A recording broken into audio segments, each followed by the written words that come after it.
Masters Santiago is over! It's over, and I'm joined by a bald idiot who's on that side, and a Canadian idiot on this side. ShyoWager, Sideshow, TMV here. But we're going to start off, as we do, with a negative. Santiago Sorrows. Was Masters Santiago secretly, the people don't want to hear it, the people don't want to know about it, but was it actually a disappointing tournament? Sideshow, I'll start with you. You can't be so happy about it being a disappointment. Like, it's actually kid in a candy store. Ooh, was it actually a really bad tournament, perhaps? And also, just your intro of the people don't want to talk about it. Bro, it's all the people have been saying. The people have been saying it was... the thing is, up until the grand finals, I kept saying to people in my co-stream, I was like, you can't call it yet. Like, yes, there's been a lot of 2-0s, and yes, there's been a lot of, like, blowouts, and China didn't turn up, and EMEA didn't do that well, like, you know, that kind of stuff. But if you got a Bangkok-level grand final at the end there between Nongshim and Paper Rex, it's a regional match, yes, but it's one that's never happened before, so it's essentially the same as something else, you know, a clash between two big teams. It could have been amazing. It could have been everything. And then... personally, I blame Paper Rex. They did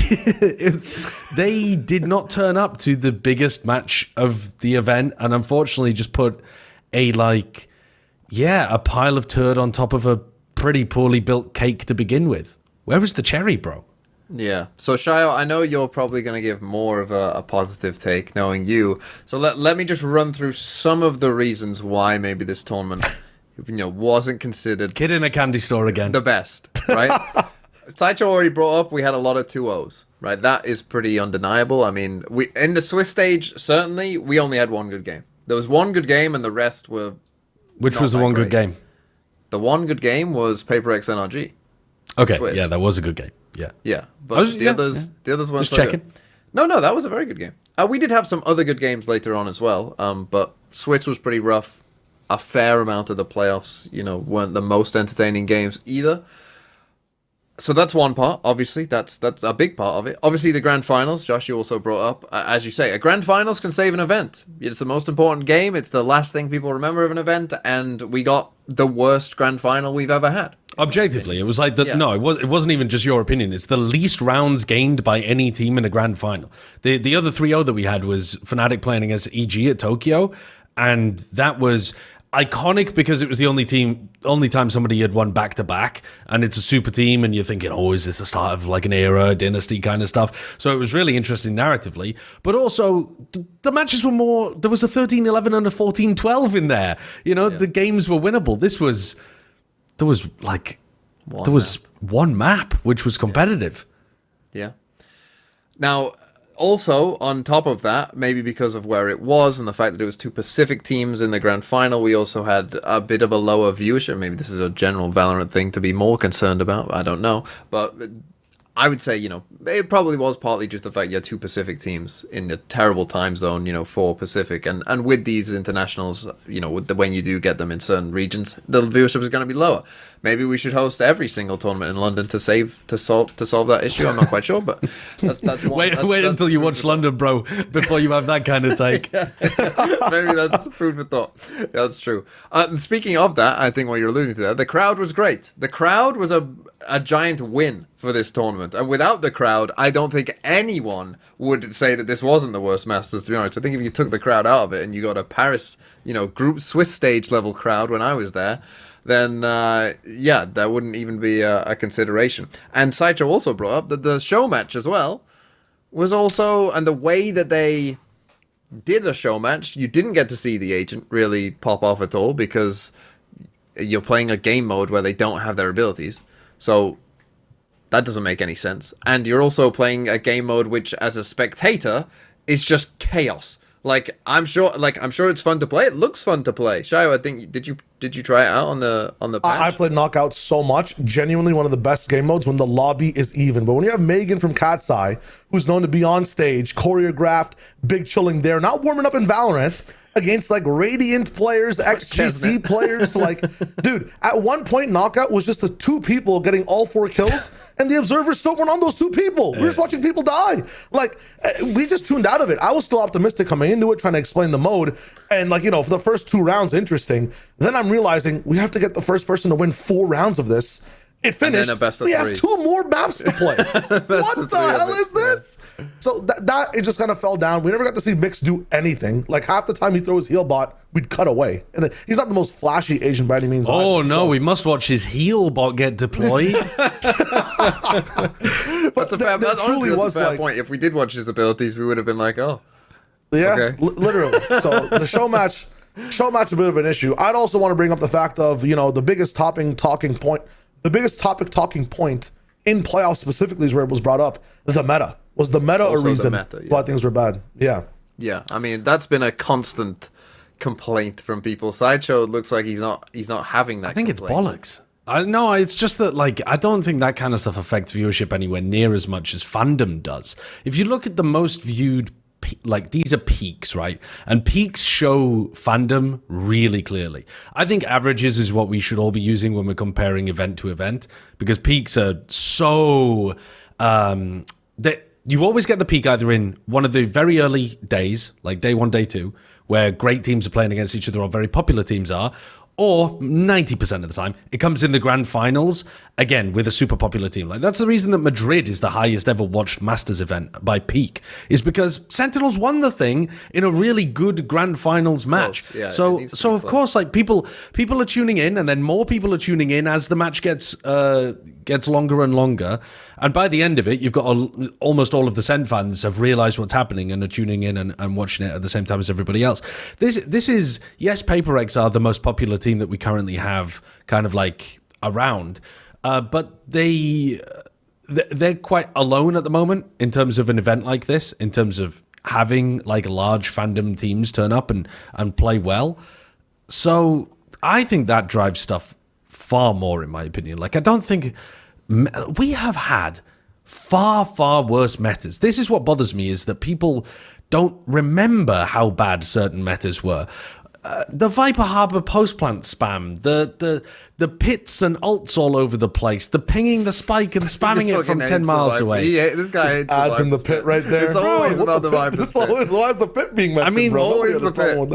Okay, I mean, the off-site post-plant spam, we can at least agree on that. But you're bringing up that is objectively the worst meta of all time. There is no kind of, I think, argument to it. It's horrible to watch. It doesn't make any sense. Completely. People were going crazy about Teho Breach. First strike was worse, man. Was worse. Cypher just slowing.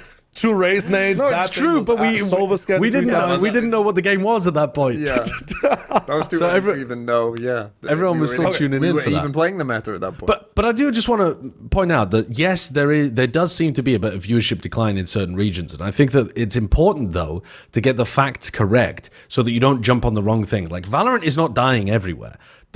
But there are some regions, but there are definitely some regions where you should be concerned, and some areas where you should be concerned about it.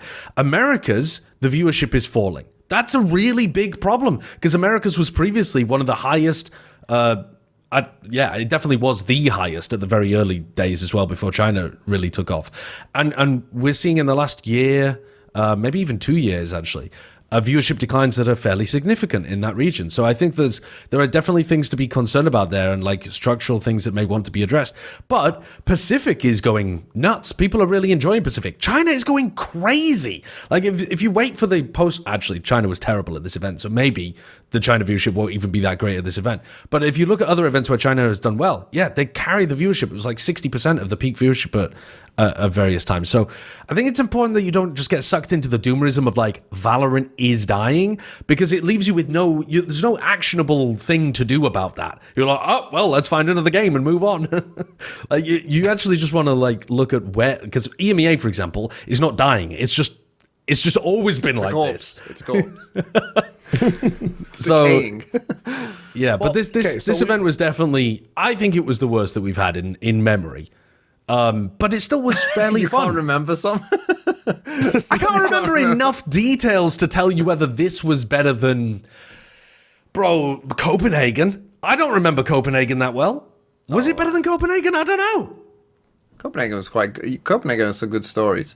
You got the FBX, like Yeah. Sugetsu turning up. That was quite nice. Paper Rex going on. I remember Paper X went on a run and the grand finals was BO5, but every map of the grand finals was one-sided. not It wasn't that great, yeah. wasn't a good BO5, but still, 5 maps. It's just like when things get lost in the dark closet of time, you only remember the bright spots. You don't tend to, or stuff that was genuinely horrible. You don't tend to remember the mediocrity. And this tournament, I think, was full of mediocrity. From this one, then. I think there's little that we will remember. I got to be honest. There are some moments for sure, but you won't remember a lot of the matches. Okay. Listen, we've been in this candy store for too long. I'm going to take you guys to court now. Okay. I've got 5 pieces of evidence. I've been silent for too long. Here we go. The first one, you guys were bringing up Swiss stage and how it was boring. The first day, I'll give you that. But at the same time, taking things back from that, it's the first day of Santiago. It was exciting to watch regardless. How does the venue look? The crowd was loud. It was the China games. There were smash outs. It is what it was. We got a fast day. After that, G2 PRX. That was amazing to watch these guys just get shut down. Even though it was a 2-0. It wasn't amazing. It was a decent but that game. was very exciting. People were pogging. We were too VFL, wah, wah, wah. Everybody was having a good time. Okay. That's a good check. Yeah. Next day, Paper X NRG. You can't argue with that.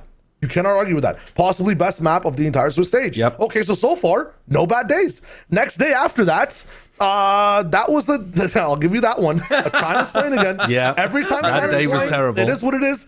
Caveat, you got to go home faster. You got to go home faster. Not a bad day. Crazy positive. So one bad Swiss stage day, which you can allow. Last day, NRG Team Liquid G2 T1. Narratively, we were in the business. I've seen playoff a narrative for people like you, maybe, Shao, but as someone who's watched G2 play T1 in a group stage before, in a game where T1 don't really do I was anything. there too. I've seen that happen before. Now, hold on, though, because that comeback was iconic. Like, that was a fun comeback to watch. They were 10-2 down, and they managed to run it all the way back to save themselves in Swiss and make top 4. Look, I enjoyed that game because it proved me right about T1.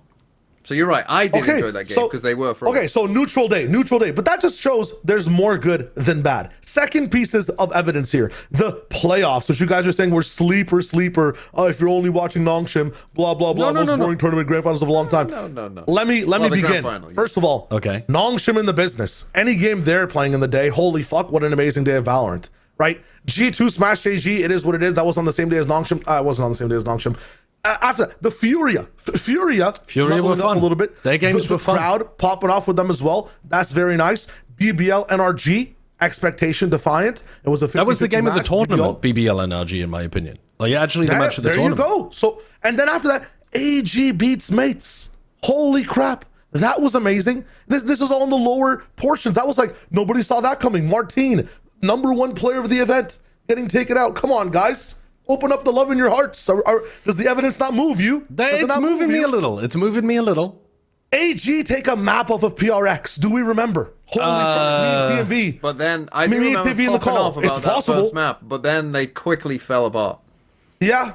Fast day though. Fast day, bro. Fast day is crazy. Nongshim G2, they almost did it. Wasn't possible. Still got smashed by the OGs. Then yes, the grand finals, and I have proof in the pudding for this one as well to counteract it a little bit. When it came to the champions grand finals, was that also not boring? Sans the comeback on Abyss. That was also going to be the exact same name. Yeah, but the difference there, Shyo, is PaperX didn't do the I agree with you. Had NRG closed that map of Abyss out, map 3, 13-4, we would also say that was a terrible grand final. That would have been the worst of all time before this one. Yes, you are right. But you know what? But it didn't happen. Make a comeback. Okay, yeah. My grandma has will. She was a bike type shit. I've been debunked. Another piece of evidence. Another piece of evidence. Masters Bangkok. I mean, you guys mentioned it already. Again, if the grand finals weren't good, that would have been the worst tournament, even worse than this narrative-wise. So, like, I understand the grand finals is the last thing we watched. But there was frauds. But that too. But Santiago as a whole had so many good moments. I think you're right. No, I think you're right. I think it had good moments. And also, almost every match had a good map. The problem was it didn't have many matches where beginning to end cinema. And I think that's what those are the matches that people are like, dude, that filled me with so much feeling throughout the entirety of it. That's why I loved the BBL NRG game, is because it felt like it was cinema kind of from beginning to end, in the sense that NRG completely dominate map 1, and then, oh my god, BBL are actually awake and they're popping off, and then Split's a crazy nail biter. I think some of it is also just random in terms of how the maps work. If you have two one-sided maps that end with a close map, you feel great. If you have the opening map is really close, and then it ends with two one-sided or one-sided map, you feel like, oh, I'm drained. It's just humans the last and stories. It doesn't work every time. Last piece of evidence, then. You're comparing this to the wrong things. Listen, just quantify it. Don't compare Masters to Masters champions. events. No, hold up. We came from champions. We were getting the feelings from champs. We're comparing it to that international event. You can't do that. Go back one more. Toronto. Built different, by the way. That event as well, you can't compare it to Masters. Genuinely, Toronto just does it different. No bias from me, by the way. Right. But that's He's an from equivalent Toronto. to champs. I feel like I was there too. Maybe there was a difference. You know, me and the crowd. The press conferences had harder hitting questions. I wonder why. You know, I wonder who was there. Everything was elevated. The people were locked in. Wolves was in the business too. You know, you have to compare this to Bangkok, and I feel like when you do, this Masters is exactly the same. The things just went the way they were supposed to go. It's better than Bangkok, except for the finals. Yeah. Okay. No, but I think, in my I opinion, think Sideshow made a rare good point before we started recording, that this Masters was still good. It was just like a 6 out of 10. Yeah, I called it a 6 out of on my Like on my most stream. Masters I said are like 8 out of 10s. yeah. And this is a Okay. 6. Can I sell this to you then? 6.75 out of 10. Can we get there? As long as it's under a 7, because I don't think it was a 7 out of 10. I think the grand finals, 6.8. the grand push it up finals to had the 6.8. chance of taking it up to. If the grand finals were I'm like not having Bangkok, it, Shao. could have I'm sticking it at a 6. 6.5. Finals Let's was be too bad. reasonable. The finals was too bad. All right, 6.5. We'll bump it up to 6.5. Okay, We can meet I'm there, okay bro. with that. Cool. I'm okay with that. Okay. Sicko And crowd though, while and I'm this glad we're going back. Yeah, the crowd made it seem like, I'm not sure if you guys play Pokemon Sword and Shield, but when you get into like a gym battle in that game, right? The crowd starts to like chant, huh? I'm not gonna do the whole thing. And I just realized how long I'd have to do that bit. But dude, half the time, and also the chi le fucking like transition and stinger. Dude, I don't know how we're gonna top that in London. I know you guys, you know, where is Tottenham or whatever the hell the thing is, and everyone starts to speak. Is that what it is, or who is Tottenham? I don't know what. Sorry? I learned some. Tottenham. TMV knows what I'm talking about. No, There's a chant called "Where is Tottenham?" What do you think of Tottenham? Tottenham? Shit. Yeah. What do you think of Right. shit? It's not even a good chant. I mean, That's not even a good one. It's the only creative thing that Arsenal fans have ever done, and so everyone, you know, applauds it as this amazing thing. But really, it's my thoughts for London. Random tangent. Everyone needs to show up in like kits. Like it needs to be themed. Like the teams need to just rock in jersey football style. Get clubbing with it. You know what I'm saying? Like do some good stuff. Have it like a soccer arena instead of a little theater. Anyways, we'll talk about it with the higher ups. They still could do a lot more to improve the crowds. They are just rolling the dice every event on whether or not the atmosphere and the culture is good in there. They're doing a good job, I think, in terms of giving them lots of stuff to do. So they have like various different. They've got artists there. They've got games for people to play. You can go and play. I think you could at this event go and play a 1v1 ladder. There was like a skirmish 1v1 event. Nice. Stuff like that. But they're not doing stuff like really obvious stuff, in my opinion. Like, here's a segment for the super fans of this team, and here's a segment for the super fans of the other team. Instead of having assigned seating, you have like, you know, this is where the super fans sit. If you're chanting, cheering, like, you know, the like leading segment for the teams and putting them on opposite sides to each other, like that kind of stuff that would just build atmosphere a bit more. I think there's easy wins that they're not doing. Brought out a bit of that because you had like entrances for the crowd behind the players, and usually the players that were or the fans that were supporting that team would go to that entrance. So like, and it was funny when I think when Gen G were playing, there was nobody in their side of the crowd against like Fnatic or something. Like it was, dude, it was wild. Poor Gen G, man. They get bullied every time they go to China too. We're ended in Shanghai. If that's the only event that they end up making it to this year, they're gonna be having a bad time. One thing did happen though, which was a lack of an episode from us last time due to some things that happened behind the scenes. So I actually had the ability to time travel. Let's rewind time, because I really liked some of the segments we did in that episode that we weren't going to get to talk about today.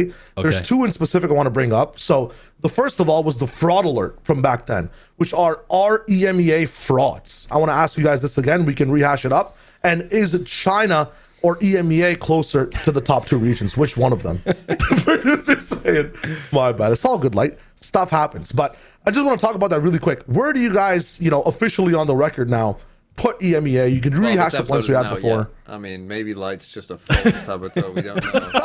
We don't know. Decides not to publish this episode. I think China are clearly in a bad spot. EMEA, let's start with EMEA. EMEA are more fun because they've at least had their time in the sun already when the game first came out.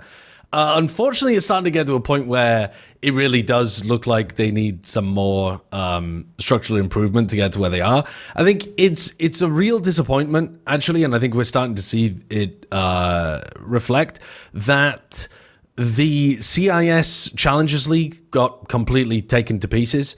It wasn't super popular at the time, and I think it was unrelated, actually, to Russia's invasion of Ukraine, but it probably didn't fucking help that none of the Russian players are even able to get visas as well if they do want to play Valorant, because we're a little stricter than other titles. We're not like, hey, just sneak into the country on a tourist visa. Not that any game would ever do that, obviously. But How do you think Sideshow makes it to these events? yeah, you did say Sideshow and then pointed at Shyo, which Yeah, because yeah. I'm literally not saying anything for this entire segment. So the EMEA teams, though, I think they've got some structural problems in the sense that they're competing more heavily with Counter-Strike. They don't really have like a large amount of Russian talent, even though the Russian talent that is in the game is fantastic. And the viewership has never been that great for them anyway, so the investment in the scene is not that large. But it doesn't feel as bad that they're a mediocre region as China. I mean, I could go on for hours about China. I think they're absolutely in the bin right now. Yeah. I mean, the idea that you had in the last episode, Josh, was getting everybody on a super team in China. That's the way Overwatch did it to get these guys back in the business, which was get the best players, make a good team, get an imported coach or something, but they need someone to be like the herald of the region. But my important point from that previous episode as well, though, was that in Overwatch, even though they created a super team, that was 3 years into the cycle, I think. No, 3 years into the cycle when they started to be really good.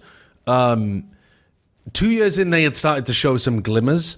First year, it was terrible. Second year, there's like, all right, there's hope here. Third year, they assembled the super team. But importantly, throughout all of that time, they were always scrimming and playing regular matches. I'm talking once, twice a week against the other best teams in the world, right? It was a centralized system. It wasn't a regionalized system like we currently have. And I think despite the fact that they are playing scrims against the Pacific teams, and, we saw AG turn up and they played some all right maps against, PaperX said, we get battered by these guys in scrims, or we have done in the past. Maybe not recently. But it's not translating to match play. And I think part of that is because they're not actually getting match experience at high stakes against these teams. You watch teams like XLG and they are crumbling.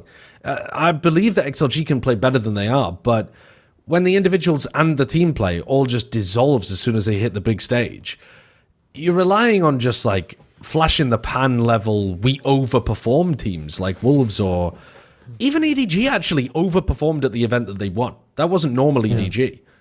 And I think Mini said something on one of the plat chats that I think like hits home now that we know that the Chinese teams didn't do so well like before the tournament. And he said like, if China can't do well in this meta, well, when can they? Because like this meta is about being aggressive and aiming and stuff.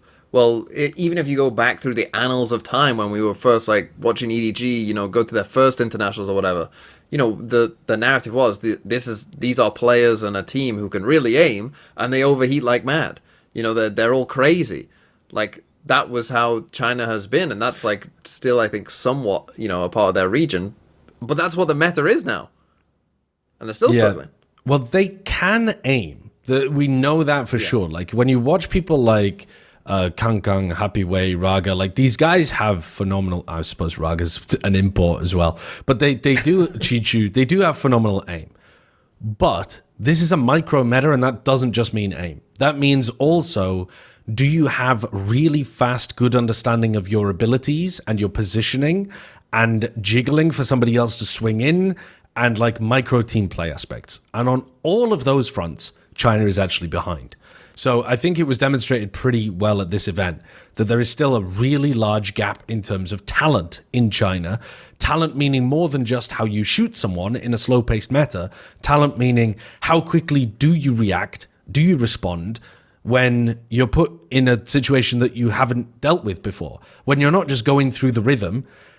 A big test of in-game IQ and your actual skill in this game is how do you react to stuff? And they don't react well enough. And I think part of the reason for that is they don't get tested well enough because half of the region is throwing shit at the wall and they don't really have good theory behind it and don't have good ideas of how to implement things further. So I think they need to expand out their bubble a little bit. And however they do that, I would suggest going and heavy boot camping in any break that you have in other regions and then really heavily learning from that. I think importing coaches is also good, but I think boot camping is really, really important. Getting completely immersed in another team's meta, another region's meta is going to do bits for these kind of teams. And they also just need more talent on these squads too. Because the fact that like EDG have skin sales coming out the arse. They are the most popular team in the world.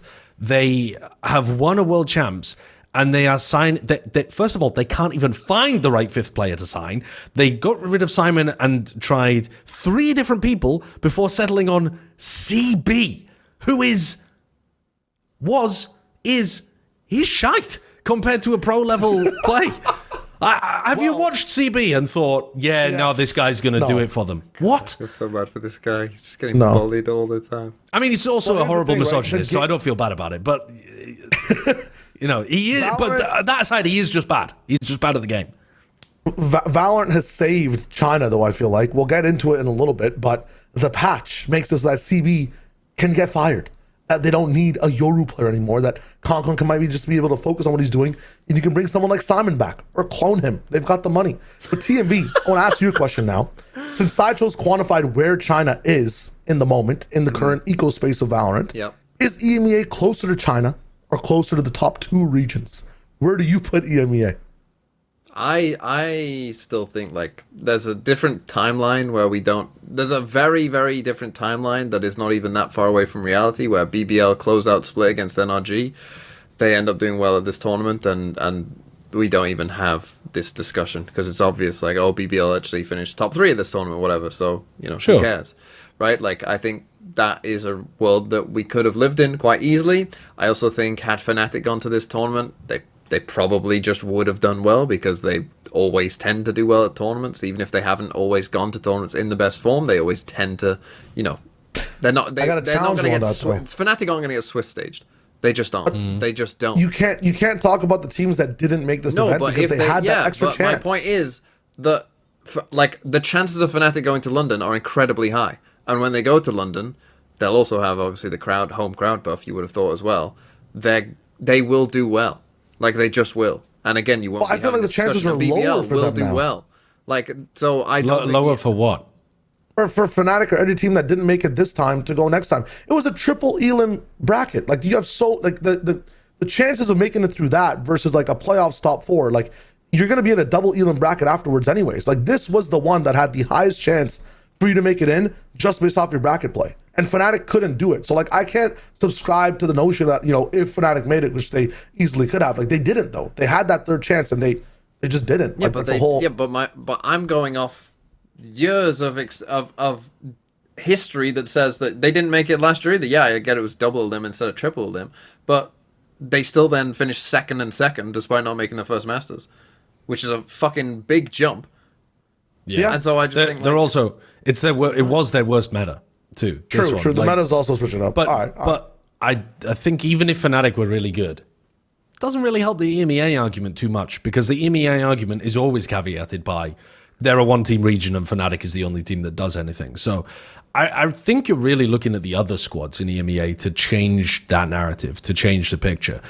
To me, it's the potential of BBL. personally, because I think this team has a chance of doing something that the Heretics did in 2024, where they learn a lot from their first tournament experience. For Heretics, that was Madrid, and then they end up, Heretics that is, going to back-to-back grand finals afterwards. I mean, somewhat similar to Fnatic's story of last year, except even a little bit better. But this BBL team, I think, has got the potential to do something like that. Heretics' story was insanely good. I mean, they were the second best team of that year, probably behind Gen G. But this team, BBL, I think, has got a lot of learning to do, and the question is whether or not they actually put that together from their first time out. The other squads in EMEA, though, I think it's going to be difficult to see kind of where the growth comes from. Maybe it would be Heretics again finding themselves, but like NAVI maybe, but they're looking to make changes. I mean, I don't think that there's We're missing a big one. We're missing Vitality, who didn't get to play with their full roster, which they now have, right? So I feel like that team being there, maybe it could be a 2-team region. Like that'll be a big one. But to add on to that point, Shyo, what I would say is, like, if you're thinking of like in each region, how many teams could like realistically finish like a top 3 in international? Like, how many Americas teams, as we sit here today, do you think realistically will finish top 3 in London? Obviously, NRG, G2. NRG, G2. I think MBR, you'd give them that. Yeah, I think I'll give you MBR. Is there anyone else? Fury? No, I don't think so. Okay, I would say 100 Thieves. No, I would genuinely say 100 Thieves. See, I would stick it at 3, and that's my point. Like EMEA, we're also saying like I think it's realistic that Fnatic, BBL, or Vitality could finish top 3. Heretics as well, though. I feel like if they just there's less chance. I would say they have less chance than the Americas teams, but there is a chance. We're guessing a lot at this point as well. But that's what. You're right. You're right, Sideshow. Let's just not talk about that. I just mean that there's a lot of uncertainty in terms of this discussion compared to when you look at Americas. I feel like there's a clear 3 that are obvious to look at. Whereas in EMEA, I think once you go past the first 2, which is Fnatic and Vitality, it does become a lot more. We wouldn't have said BBL at the start of the year because we weren't thinking that they would reach kind of top 3 status so quickly. Nongshim at the start of the year either, though. No, exactly. But what I mean is, for Americas, these surprises are by definition surprises. They're unexpected. So, like, we just know the surprises coming out of some of the regions rather than the others. Well, the other thing is, where you have this much belief in BBL, I feel like Mates also deserves the same level of belief, because like they seem so evenly matched when they were in the business, and they had like one bad day. Carried by Martin, who will no longer be able to play Yoru. Well, he will be able to. Physically. They didn't delete the agent. I mean, we'll get into it in a second. They've taken it away from him. But before we get into it, Shyo, what are you wearing? Oh, I'm wearing a nice little Into the AM shirt. Well, we're not sponsored by them today, so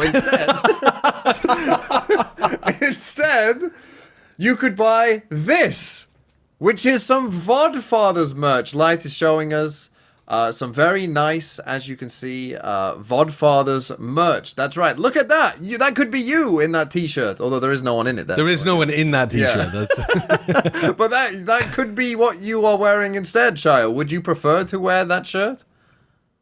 I love both these shirts. The one that I'm wearing right now, that we're currently sponsored by. But what about Sideshow? Would you rather wear this shirt? I mean, would I rather represent that I'm a fan of TMV? I don't know about that one, honestly. That's a hard sell for me, but I think there's a lot of people out there that would be happy to rep the Vodfathers merchandise. So yeah, you could go to lastfreenation.shop to support the show. And this is stuff that's all been made, as far as I'm aware, like internal stuff. This is a Santiago, limited edition Santiago 2026 tournament tee as well. There's various different references out here as well. A premium oversized t-shirt. So, I mean, yeah, TMV probably don't order that one because you drown in it because you're just such a little man. But, if you're out there and you look good in premium we oversized have met tees. In real life and I was taller than him. Not true. But that one's going to be on sale until the 10th of April. You can support the Vodfathers directly by purchasing our brand new merchandise at, like I said, www.lastfreenation.shop. Free shipping to the United States on all orders of $60 or more, and then the full list of countries that LFN ships to is available on the site as well. So if you live out there somewhere and you're tuning in via radio to listen to the show, if you live out there somewhere, yeah.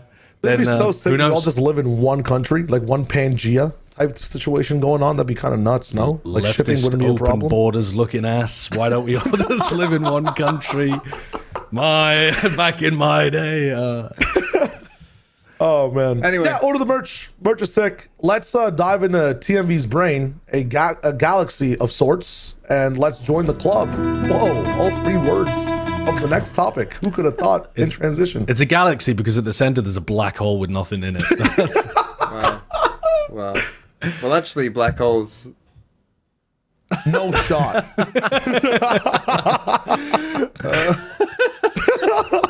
Anyway, let's move on. Let's talk a Galaxy Brain Club. We're going to start off by talking about some new stuff coming to the game, patch 12.05.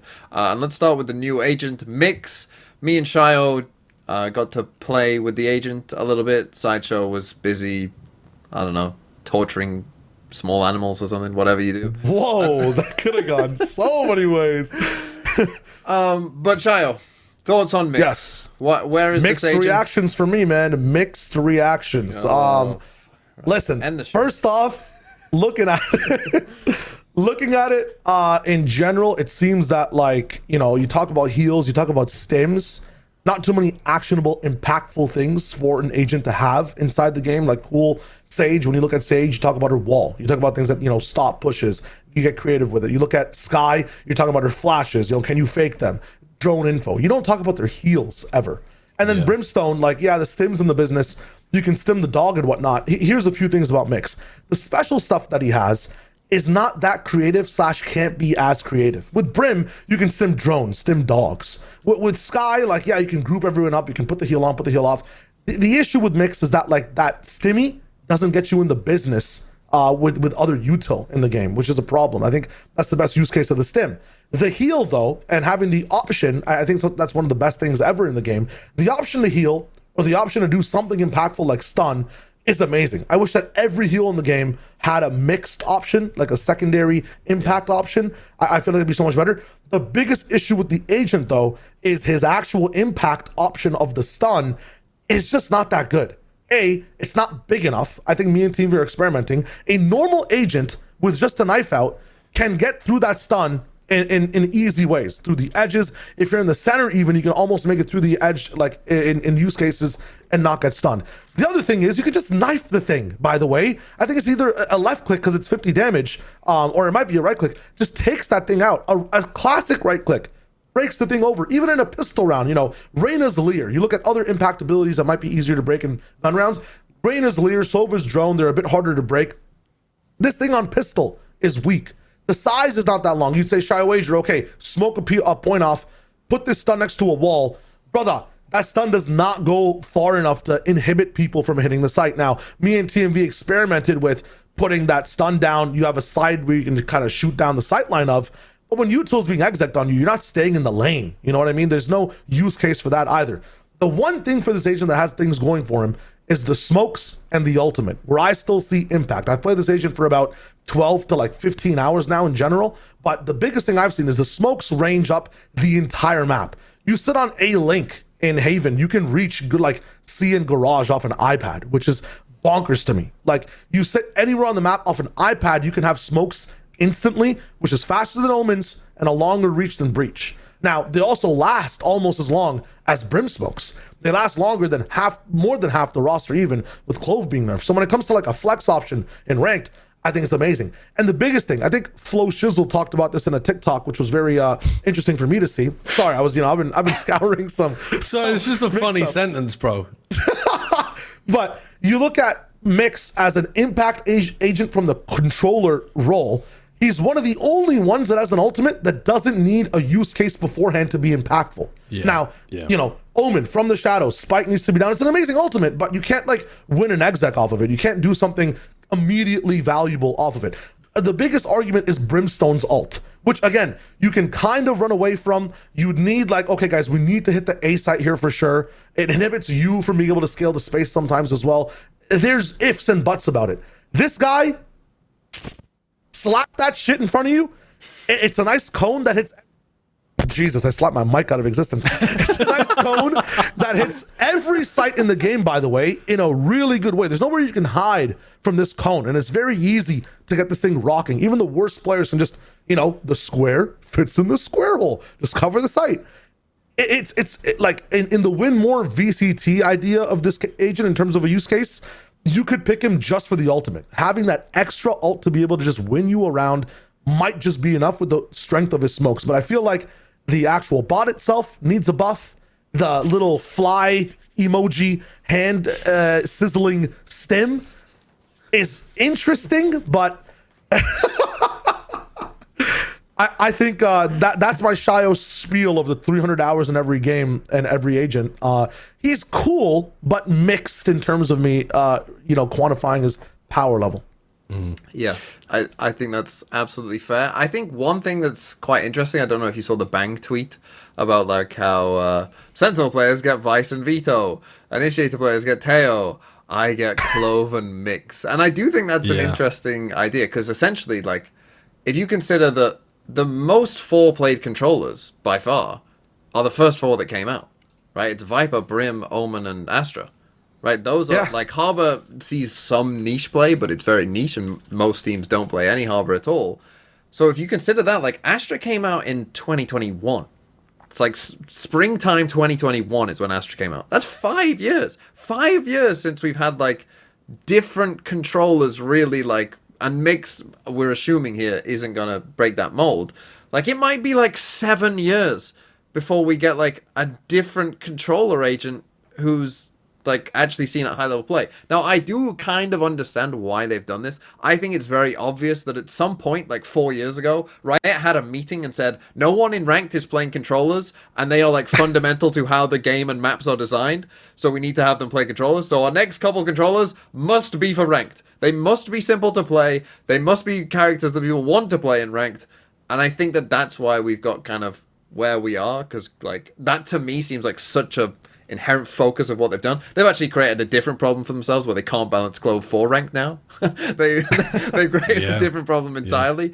They've been gutted, bro. Like holy, the smoke change and everything. We'll get into that, but sorry, go ahead. Yeah, but I do think that like has led to perhaps this being underwhelming is probably because many years ago they had a meeting that said we need people to play smokes in ranked. Definitely, and it's definitely true. I think it's also played into the disappointment with Santiago that this was the agent that was released. We talked about the show match not being very easy to like see and stuff, but the agent itself I think fits into a weird spot where it's occupying a good niche in the game. It's the opposite of Clove. If you are the kind of player, in fact, Anna Donlin, weirdly enough, summed this up perfectly in an interview that she did about the new agent, where she was like, I know that I'm not going to drop 30 in the games, so I am not going to pick Clove. Therefore, I'm going to go for Mix. And I think that is exactly the kind of player that they are trying to target with this. Is like, you are the Discord kitten, and you are going in with your duo, and you're like, how can I best support you? And they want to give you a character that is going to be very useful for a team comp and is going to be able to work like that. The problem is, I think it's got a very bad power fantasy. I think even though it's a good niche for a number of reasons. Let's start with the good side. I think it's good from a character design perspective because it fits that niche of I want to be the supportive like person, and that's what I want to do in my duo.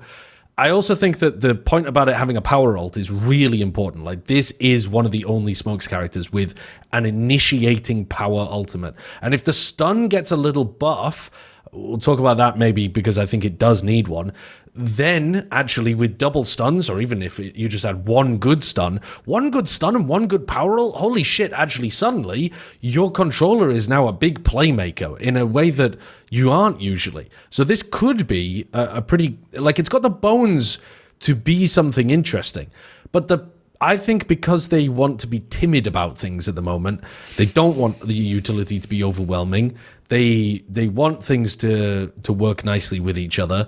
I think they've ended up releasing an agent that just doesn't feel cool. You're looking at it and you're like, oh, right, I can make people run around quicker and I can throw something that gets broken immediately.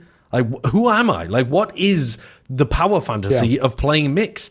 If you're not just, I am the Discord kitten, they haven't really laid out what the power fantasy is.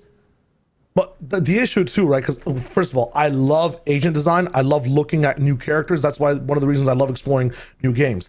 It's not just the power fantasy, it's the theme. Because even the Discord kittens, right? Look at the kittens that were made for them in other games. Yumi, League of Legends. You attach yourself to something.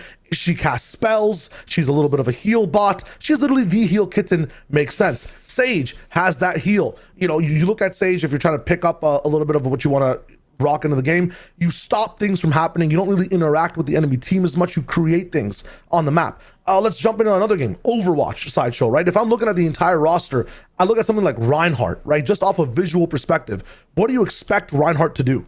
Just off visuals. Tank, right? If you go to the front and tank. Go to the front, hold things down. And his kit makes sense. You have a shield. He's not right? a Discord kid, no? I know, but I'm getting into it, right? Like, he's got a shield. You get to go in. That fantasy makes sense. Yeah. You look at Gecko. He has, like, you know, just off of looking at Gecko off of teasers and whatnot, right? Like, this guy can throw things. He has little globules of creatures. You would imagine he'd be using these creatures in exciting ways. And when you use them all, every ability is creature based. Thing makes sense. For TMV, I'll even go this deep for you too. You're playing FIFA. You want to pick a forward, right? You want to pick a forward in Football Manager. What would you expect that forward to do, TMV? Would his passing be the best? Would his shooting be really good? Yes. But like his defensive stats, like his goalkeeping wouldn't be at 100, right? True. That wouldn't really make sense. True, right? Sense. Suddenly TMV understands it. Like, when it comes to mix, I'm like, the meme. it's such I'm a... like, it's such a mixed basket of things as well, because it's like it's the harbor issue, which I feel like some of these reworks, I feel like reworks can also be attached to like new agent, like exploration with utility. Harbor has like one of three things, man. Like, what is his actual pseudo role as well? Like, he's got double smokes. Can he stop things? He has like really powerful abilities. They don't really sync as much together. No. Like, he's meant to hold sites, but he can't do it as well. This agent, like, he's a controller. I mean, back up for a second. Omen is a controller duelist hybrid, right? Sure. Has some initiation as well. Yeah. Sure. Viper, controller, sentinel hybrid, right? Yep. What the hell is Mix? Wait, but I think... Is he supposed to? But I think Mix is fairly obvious in terms of the hybrid role. It's hybrid initiator, where he's supposed to have... Hybrid initiator, I think so. man. He's got an initiating ult, which is a little bit like, you know, a breach ult or something, which lets you get into sites and entry. And then he's got a stun, which... I think they fucked up the execution of it, but I think the idea of it is that you're supposed to be able to use it either as an anchor tool or to get in as a piece of util on an exec. I think he's supposed to be like smoke breach kind of thing. But let me add on to Shyo's point though about the design, because I'm going to do a video about this tomorrow. But one of the things that one of the things that I despise about this character, and this really irks me. So I'm going to say it in the video, but I'm also going to say it here because it irks me that much, and so I'm going to say it twice. But the thing that I really loved about controller design when they were initiating when they released the first 5 controllers, so up to Harbor, one of the things that I absolutely loved about the design of the controllers was they clearly put a lot of thought about how does this agent actually smoke, and what is their like way of doing it, right? So Brim has his little iPad. Fits with the character. Viper has satellite. She's a scientist. Yeah. She's got the wall. Harbor has his gauntlet thing that sends out the high tide, right? You have Astro, who goes into astral form. You got Omen, who obviously is like a fucking ghost, so he can see through walls, right? It makes sense with both the character design and like the themes that they want you, and some of the things they want you to do with that character, right? When we got to Clove and now Mix and the Harbor rework as well, why the fuck does Mix have a little mini-map come up?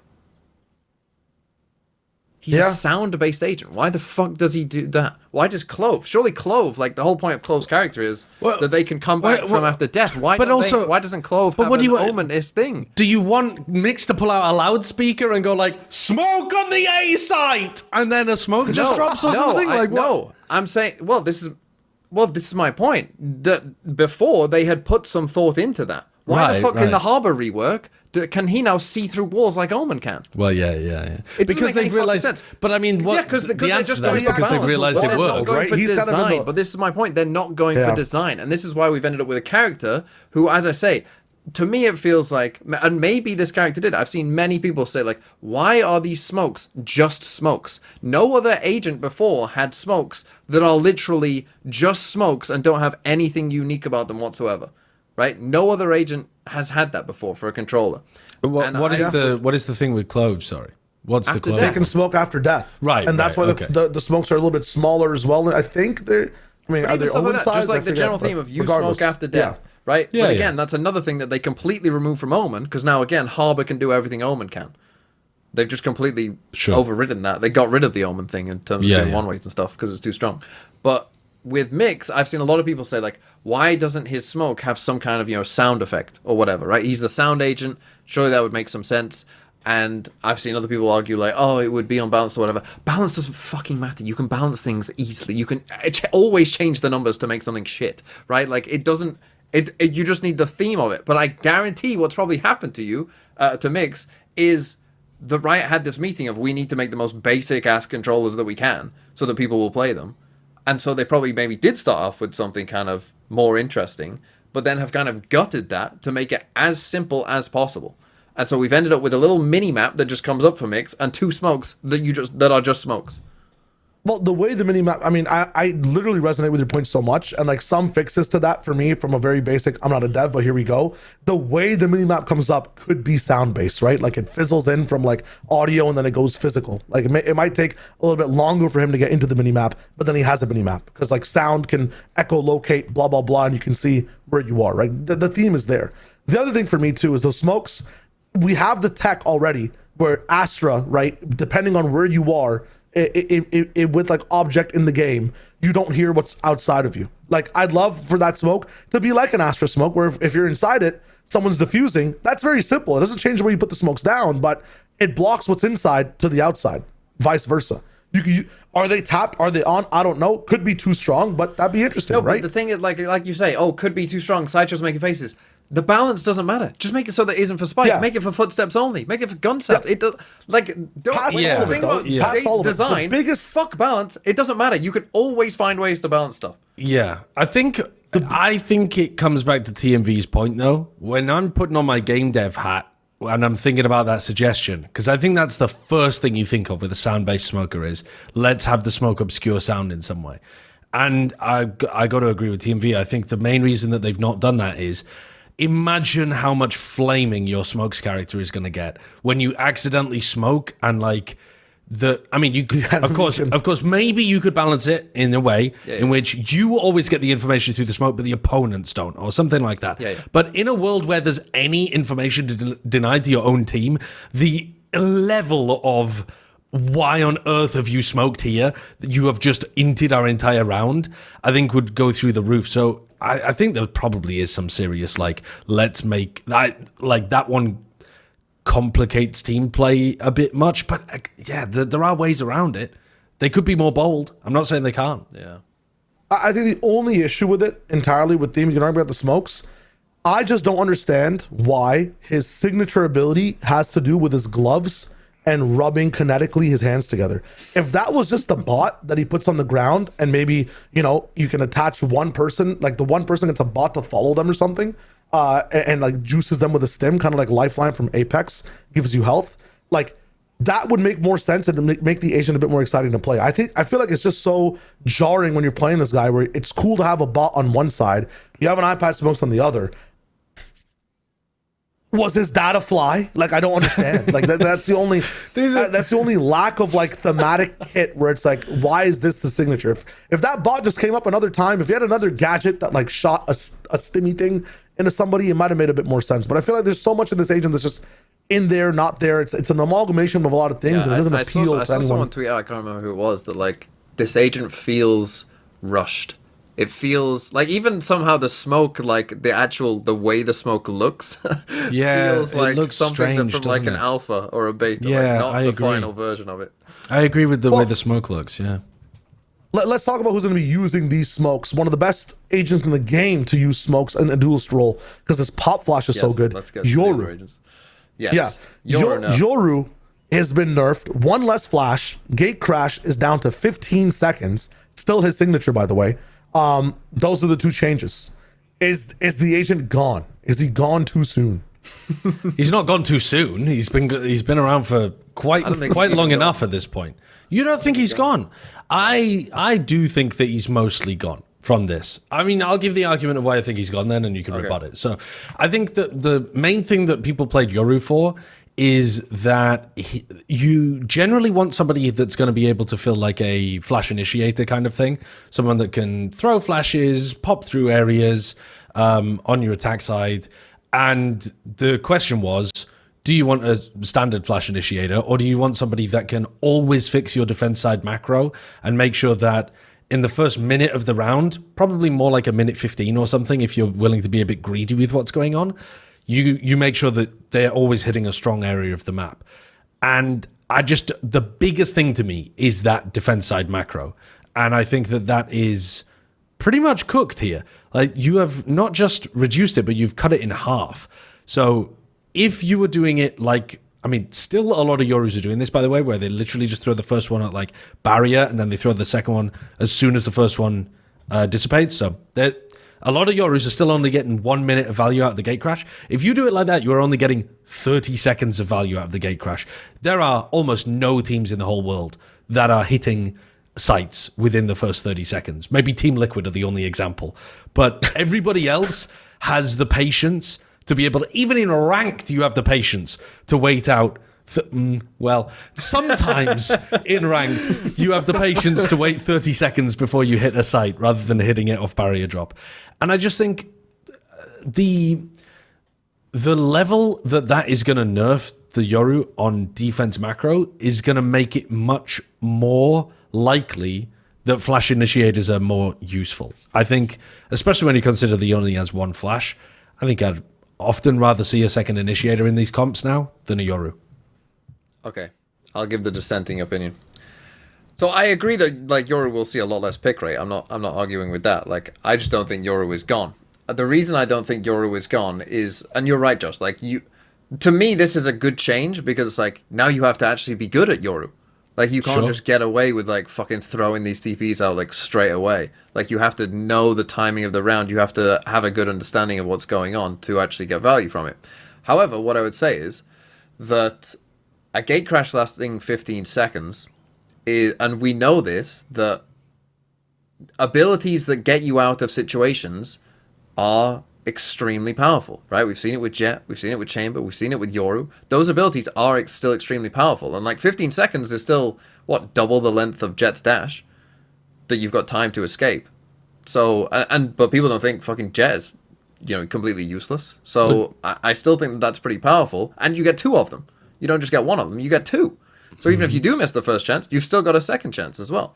So in my opinion, like, there's still room for that. And if I'm looking at a map like Breeze, for instance, which is still in the map pool, like, I still, like, even if, the Yoru TPs across the map, aren't as good, well, even if you're starting A main and maybe you don't see anyone, you come back to A and throw your second TP out, and it does go some way of the way over towards B, well, it's still better than playing fucking anything else.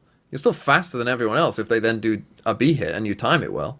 And I still think on attack side, like, how often are you using a TP on attack side that, like, you don't TP until the last 10 seconds? Yeah, I feel like for sure. Like, on attack, if you planned it out, then you're fine.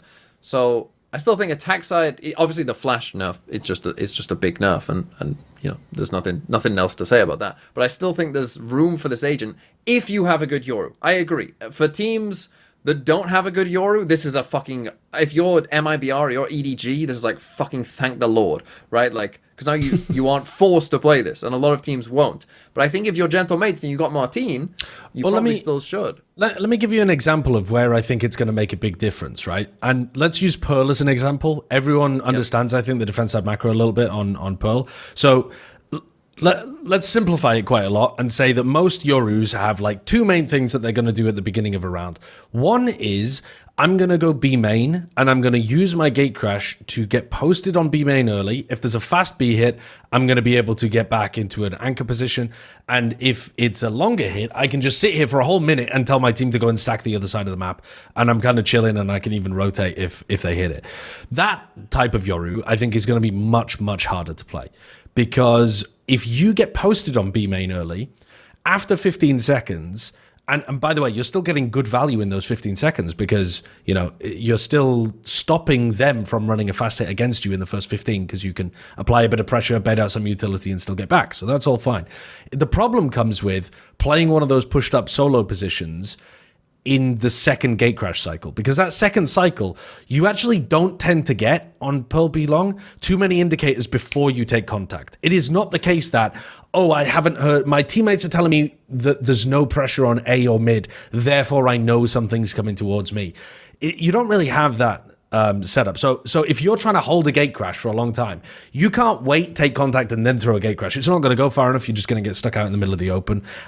In all likelihood, you might make it onto the site past the smoke, but I think it's a bit risky. The other aspect, though, of defense side Yoru, where I think it could still be really useful, is what Mini likes to call the, like, what does he call it? The, like, shepherd Yoru or something? Yeah. Where your job Send is around the map, your job is, let's say A main, where we're Yoru defending A main. We're going to triple push A main at the start of the round, and I'm already going to have a gate crash to go over towards B to fill the gap on B. So we're going to triple or maybe even quad stack an area of the map, and then my Yoru's going to go over. That is still going to get really good value because you've already done your job in the early round of escorting your team into a better position and gaining a macro advantage in A main, and then you can be on B before a site exec happens.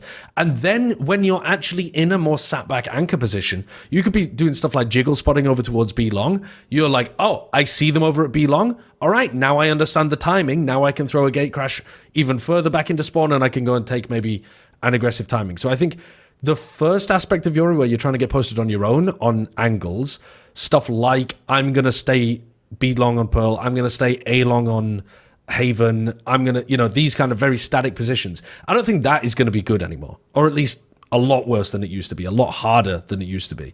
And I don't think it's even going to be too much of skill expression. It's just going to be like, you don't really have the timings to be able to throw that second gate crash. So you are just standing there with an op or with a whatever. You might as well just be any other character. But the second type, where you're doing the more escort missions, that I think is still going to be pretty strong. Let me just give you just to give you a quick example of like how Pearl B will probably be played by Yorus now. Because you're right, like if you push all the way up B long, the situation happens exactly as you said. But if you at the start of the round push B long, don't see anyone, and then tuck back into the little like cubby corner that exists, you're talking about there won't be like any queues for you. But if you tuck back there and play a more passive angle, there often will be a queue of either a drone or an Astra recall smoke. When teams are coming back to that area, Possibly. where you could then yeah, but even then, like if it's a Tejo drone, you're screwed. If it's a... Well, you can shoot it. Yeah, but that's yeah, you can shoot it, but then you can't get out. Yeah, but that's true now. If you get hit by the tail drone now, you're fucking screwed as well. Right, but you always have a TP up. So you always take the TP, and as you hear the drone coming towards you, right? Oh, I see what you mean. So like... Before you shoot it. Well, don't miss. Before you shoot it. Don't miss. Yeah, I mean, there are going to be attempts to play around it, I'm sure. I just think the opportunity cost is going to be higher for playing a Yoru than it's ever been, and I think that's a good thing for the game. I think that's very good. No, but my point is that it isn't dead. Because even you are saying there are still good use cases for Yoru. Yeah, you could still. So therefore it's not dead. I think they're so niche, though, because here we go, right? Follow me here really quickly. I'll follow you. Dancer. To the end. Very fashionable dancer is invited to every event in the world. Every dance event in the world, right? Always there, breaking it down in the club. Tears their ACL. This dancer named Yoru tore his ACL. And now he's coming back, right? He's not going to be dancing the same. He can't dance for as long. Doctors recommended not to dance for too long. The issue is, not only did he tear his ACL, he also, for some reason, his fashion choices started to become shite. He started dressing like poo. So why would we even invite him into the club to dance? And the ACL is his gate crash. You guys are talking about the ACL a lot. You're not looking at the fashion choices, why he's picked for some of these comps, why he's even allowed to be in the club. The flashes, man. I think having one less flash, you need an initiator with these comps now. So picking Yoru as that second duelist. I've got good news for you. I'll tell you in a second. Yeah, tell me a second, just to finish the point. The brother does not look good enough already to get into the composition, let alone worrying about if he can actually perform with the gate crash. I feel like on Bind, this guy's still a must pick. On maps like Abyss to cut the rotate times, maybe even a little bit of Corrode to cut the rotate times, but Corrode Neon Waylay seems like such a palpable thing already with fade in the business. You might not even need a flash. It's just his use cases already for like, you know, if you are a Yoru team, if you are Martine, like you can't even initiate anymore. Like you use a flash to maybe scale up, even on Bind, let's say how weak it is now. Use a flash to scale up, be long, and after that you don't have one for sight. On defense, you might use a pop flash, fast take short situation, even on a gun round. You don't have one for the B retake afterwards, which is horrible for your team, not just for you. This guy can't even get into the club, man. But why is it TMV that it's not that big a deal for Yoru to not flash? Who's now getting invited? Who's the cover of the next we got a new magazine? VIP in the club, an absolute new who's a VIP in the club. That would be Skye, because I actually think this is a really bad change in conjunction with the Yoru change. They have decided to add a 60-second cooldown to Skye's guiding light again. The reason I think that is a bad change with this Yoru change is because it's a little bit up. There you go, light. I think that had they not done the Skye change, I think we would have ended up in quite an interesting kind of dilemma where some people are maybe picking Yoru, some people are maybe picking double-initiator. People are having to figure it out. Yeah. I think that this just gives them the answer. Because Skye, we have, I don't know why they have done this, because we have seen when Skye has the same cooldown as the other initiators, people will just pick Skye. Because she does what Yoru did previously, which is give you 2-in-1 agent. Right? You get both the recon and you get the flashes. So I really find this a strange choice that they've gone with, because I think that it's such an obvious choice that, again, we've literally seen a meta before when Skye was the same as the other initiators, and guess what? Everyone just picked fucking Skye because it was better than the other ones. And now and we still have other options that you will want to play. If you want to play Neon Waylay like Team Liquid, you're in fucking luck. Because this is the perfect solution for that. Because now you still have a drone and you still have the flashes. So you're and if we do get into a Neon Waylay Skye meta, I've got terrible news for the people who didn't like this meta that we're currently in, because that's just the worst version of what we currently had at Santiago. Because watch Team Liquid play. They just fucking run at you every round, because Skye doesn't have any great stall, right? Doesn't have a fade seize or anything like that. Can't hold the site greatly unless you perfectly time a flash. And even then, that's going to be retreating and giving up the space and then trying to refight back into it a lot of the time. Neon and Waylay aren't Yoru. Yoru is insanely good on defense side. They're both decent, but again, you have to time stuff well. It's not like Yoru is everywhere on the map. It's going to be incredibly attack-sided / defenders just fucking running at you the whole time, like Team Liquid did. So if you don't like the meta, and that ends up being the meta, unlucky. Yeah. I think it's not. I would prefer that they nerf stuff and buff stuff separately and give it time to shake out. But I also can't really imagine that we'll end up in a meta that is double dive plus. I mean, even if it was Fade or Skye, I just can't really imagine teams like Team Liquid or G2's Compound Split, for example, ever becoming meta, because they've got so many holes in terms of how they play. I think that I don't think we've ever been in a state in Valorant where something so one-dimensional has been played. Normally there is a bit more of, it has to be a bit more balanced. It has to have, it can have peaks and troughs in certain areas. Yeah, but they've also never nerfed all of the agents ever before either. Yeah. I just think it's such an easy comp to play against sometimes. You saw how Team Liquid struggled against John. I agree. It's really tough. It would have to be utterly overwhelming on attack. It would have to be you cannot defend against it at all. Would it not be?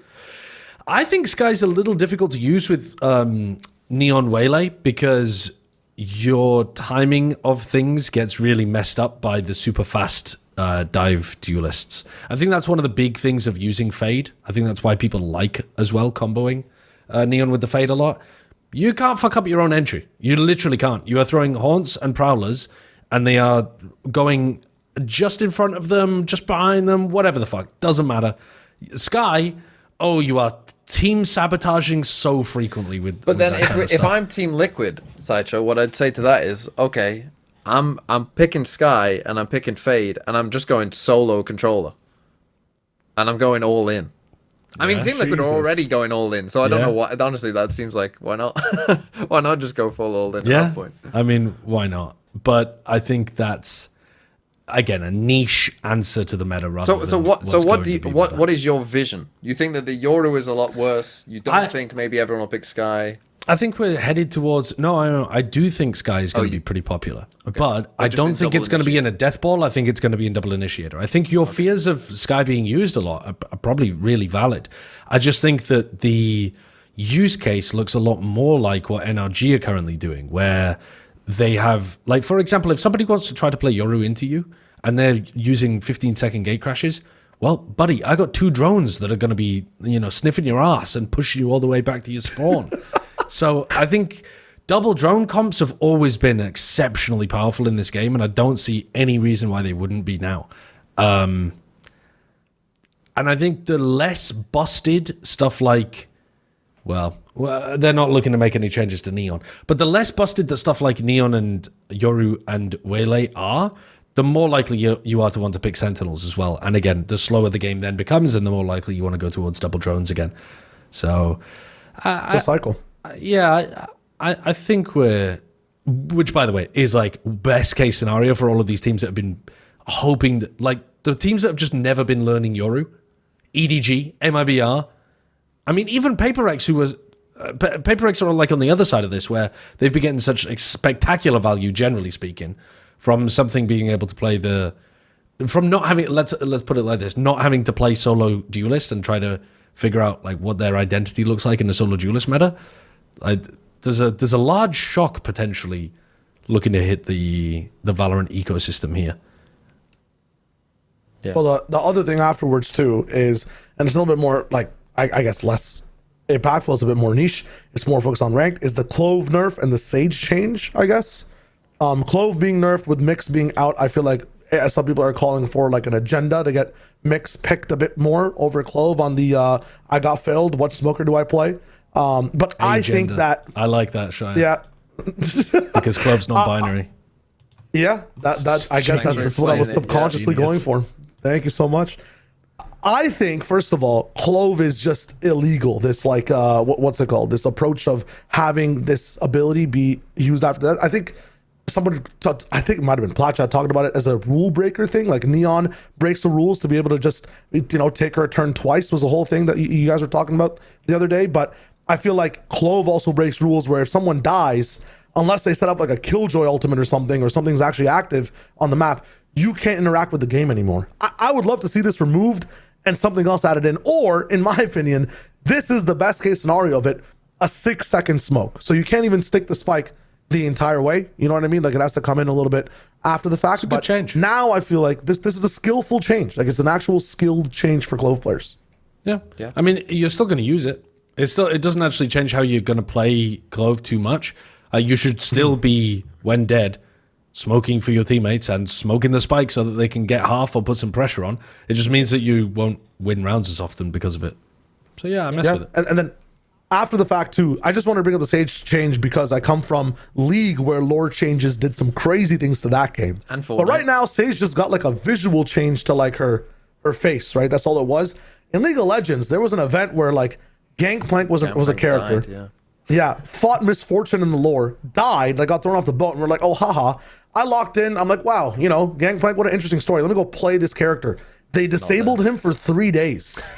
So like, if we're coming into things now where the lore is, wait, no way, Lex brought it up. That's crazy. So like, it's wild. He got reworked. He got a whole entire change. I'm wondering how deep does it seep though? Like, is this next cinematic like Yoru's essence is going to be taken away from him? They did a good job with the redesign though. Dude, honestly, best redesign in the game. The skins, by the way, with this guy went even crazier. But yeah, actually, Shao, the patch in the offseason was just all leading up to the fact that they're about to just make Yoru a blank agent. This is actually just part one of it. That's the next lore drop. He loses his powers. You go back to just the footsteps instead of a clone. Yeah. Honestly, was not a bad thing, by the way. The footsteps, dude, the fakes on Icebox. He looks like the villain from Monkey Island. What's the guy's name? Oh man, villain from Monkey Island. What is his name? Did you never play these games when you were a kid? This is a great podcast. I didn't play Monkey Island. Anyway, Sage is LeChuck. Anyway, sorry. I do have a serious point on this. On her face. The Sage update, You brought up... go on, Shyo. Sorry, the Siege update? What's the Siege update? No, the Sage update, Siege? bro. Oh, Sage update. I think there's opportunities for some very cool stuff with this. I think that they haven't done anything like this, and I've been begging them to, with maps, with agents, with all of this stuff. With agents, every agent has the same silhouette, so you can't mess with that. They've said that they're never adding agent skins. Okay, I think they actually could add really small agent skin stuff that, yeah, like that kind of thing. But all right, they said in the past they weren't going to, and maybe it's not something they're looking at. Whatever, all right. In the past, my game is all about shooting. Abilities will never kill. I mean, they literally said that in the alpha. And then they immediately released Raze. But this change, I think, opens really interesting doors for them, because you could do, if not skins, because skins imply players have a choice, and therefore you might be looking at a Sage in your game that looks different to another Sage in your next game. But you could definitely make changes that reflect lore stuff. You can change like allegiances. You can change like a lot of stuff that will get people excited to play those characters or look at those characters. Like, let's say we were looking at the Alpha Omega stuff and like how Sova lost his eye and that kind of thing. What if you know, 1 month they're like, actually, we're going to play with Sova Alpha has 2 Sova. drones now. He's lost both eyes. No, but I mean, you can play with like... You can't see if you don't drone. You can play with Alpha Sova that looks different, right? Like, you could actually... Every time you're on the attack side, for example, you're playing with Alpha Sova, who has 2 eyes and a different haircut or something, and then on the other side, you play... You know, small differences that just hook people in. I think there's Bold Sova. Well, maybe not bald. That might change the silhouette a bit. No, it definitely would be. I'd love to see like them lean more into Alpha Omega and have defenders look completely different from attackers as well. Like that's always that could be good. Like more and more changes. Not a top hat, bro. These are silhouette changes. Yeah, we but have to play imagine inside the silhouette. throwing that top hat. Imagine him throwing the top hat. Don't say you wouldn't be excited for that. Yeah, he rolls a monocle like a yo-yo afterwards as well. How have you found bald Sova? Also, what is he? What is his allegiance? What is this? What is this? I don't know. Have you gone to the future and just seen a patch and came back? That just seems like an age up a character, like in a CW show. I recognize crazy. That. What is that from? That patch. The last thing to talk about as well are the map changes, and there's something I want to look at in the map changes when it comes to agent meta and just guns in general as well. So Lotus is back and Breach is back. I had the chance to play Skye on these maps as well in the creator patch for a while. We spammed a bunch of Breach and Lotus. Skye looks really fun on some of these maps in terms of just being able to get that informational flash off immediately and then have stuff for the retake as well as your team stalls out. The big thing though, bringing Fracture and Lotus back, we'll get into the changes in a second, is Breach, the worst agent in the game, who got new voice lines added in this patch notes. Those are 2 big Breach maps. Like that's, you're talking about double duelists. You stop the duelist with a stun. People have tried. Well, I'll tell you this. People have tried to play Breach on Lotus, and they have lost a lot of games doing so. Even during the Teo Breach meta, the best way of playing Lotus was to play Teo with anything other than Breach. Like, especially on Lotus, his win rate has always been atrocious. It fucking pisses me off that people still try it. If anyone is playing Breach Lotus in today's age, I will throw a fit. I'm sure someone will. On Fracture, that has been historically, you're right, seen as the Breach map, but I really do think that if not now, then when? Like, this, I think, could be the time where you don't see Breach on Fracture. I think it's... I'm sure some people will still play it, but I really do think that Fracture, just historically the way it's been played, I think that is a map where you could see Waylay Neon Skye. I think that as a map, just the way it's played... feels like a map that people could. Those comps needed post plant to work. Usually, they were like really fast. Yeah, but they normally ran. Didn't they normally run Brim and Breach and there was something else? Was it like we could run Killjoy? Was it Killjoy or something? Yeah, I can't remember. Yeah. But they used to run like 3 layers of post plant util in order to try to win the rounds afterwards, because you get onto the site super fast, you get the plant down super fast, but then you have no ability to like hold on, so you have to just leave immediately and try to cringe your way to a win. But yeah, I agree with you in the sense that we have seen metagames in the past where it's just been really fast execs. And with the current meta, I feel that that's even... I mean, Neon is going to be probably near 100%, I would think, on Fracture. I wanted to ask about the Neon stuff. They haven't said that they're making any changes to Neon. Did you try mix speed boosting Neon? Is that not just... Yes, we did. Is that not just astonishingly powerful? Well, Brim could always do it too, so it's nothing new by any means. But that was my theory craft, my Fracture theory craft. Mix Brim, Neon. You just constant stim the Neon and just let them run around. The idea of Neon being able to like slide a bit further, move a bit faster, hit that judge shot, and then keep moving with the stim again is scary. But also, it's like, you know, you're going to run into it's like Spider-Man 2 where the train's going out of control. Is she going to overheat every time then? Is she going to be able to run her team faster? Like, what's the point of the stim? I'm playing Lotus or something. You've stimmed me through all of A. I pick up a kill on stairs, A attack. I now get to stim into the site. Okay, cool. Could have almost already done that anyways. But where am I going from here? Am I getting another stim for another fight? Sure. That's the whole thing. But it is scary. Like someone like Dombi, someone like, you know, Jog, Mata having this as the ability. You know, they're the Sentinels trying to stop every Neon player in existence, by the way. But it's like it's a whole thing. Like it's how much value will that stim get in more fights? Again, you talked about it as well, TMV, I think on Platchat, about how, you know, Clove with the pick me up, such a doomer agent to fight. The fact that both people get stimmed up again, I think there's some inherent value in mix moving forward. What I wanted to bring up as well for these maps really quickly before we move on is the maps have been changed. Lotus has this barrier. We saw Haven get the barrier as well. A lot of these barriers on these walls are all about being able to play up against the Odin. This wall was also changed so you can't even spam through it with the Guardian or the Odin. Yeah. For me, it's like, why do these weapons even exist at this point? Like when every change is just nerfing them and nerfing them and nerfing them on the maps themselves. just nerf the guns. Like high pen has just been such a problem. I disagree. I think this is really. I think this is the correct way to do it. I think you nerf the problem areas of maps where it's too strong. But if you like, my problem with not many people pick these guns anyway, right? People buy a Guardian because they can't afford a Vandal. Why even? That's the no one. Well, okay, Munchkin might, but apart from Munchkin, no one goes, "Oh, I'm gonna strictly buy a Guardian in this spot." Right? They just buy it because they don't have enough money for that particular round, right? Which is sometimes the way it goes. If you nerf the Odin, no one will fucking pick it, and then you've got two guns. You've got a whole class of guns in the Ares and Odin that might as well not fucking exist. You might as well should nerf it anyways with these things not being a problem. Okay, I get it. Yeah, but you can still do something with it. Like the gun is still fine. The gun is still good. They're nerfing the most overpowered areas as well. Yeah. They're not nerfing every area. Like Lotus, you can still spam from that B Heaven area through to the C plant.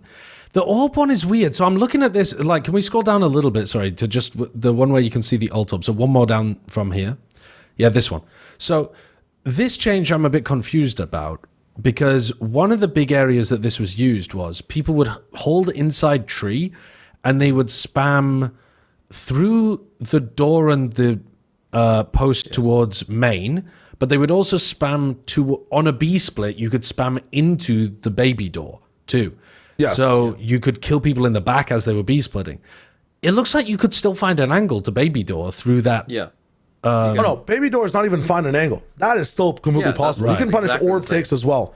I think they're just stopping the toxic like off spawn, just spams. Wasn't some of that through the door? Well, what do you mean? Yes, a tiny bit of it was through the door, you're right. And I think that, I didn't actually try this, but I'm assuming you can still spam, like, when someone taps to open the door, you can still kind of spam where that point is. Yeah, but the round started already. Like, at least you can I think it's just to stop the initial, most of the initial spam. Yeah, I wish they wouldn't make it so ass ugly. I'll be honest with you. It's better than the Haven one. Is it? Yeah, it is. It is. I brought this up on the Haven one was ugly, and I got... What? No, the Haven one is horribly ugly. Yeah, Haven one is awfully ugly. No, it's fine. It's fine. Everyone loves a breakable random fucking panel on a window. But this is also ugly. This is less than the Haven. No, but they've tried. They have tried, but yeah, it's fine. Listen, man, you're bullying the construction workers whose job was to just make this thing more stable. the tier 2 scene is suffering again. These guys are the main focus of the map. They're the people coming in and just trying to make things work. The loads changes. The changes are good. It's easier to get out on the initial fight as A, but you penalize later on because it's harder to plant the spike. It's good. Listen, we've been on either side of all these discussions so far, on one side of the fence or the other. I think the idea, though, when we're moving forward with this is we don't want any fence sitters in the business. All right, no fence sitters. Yeah, let me take the reins. Let's try it one more time. Let me just try it one more time. No fence sitters.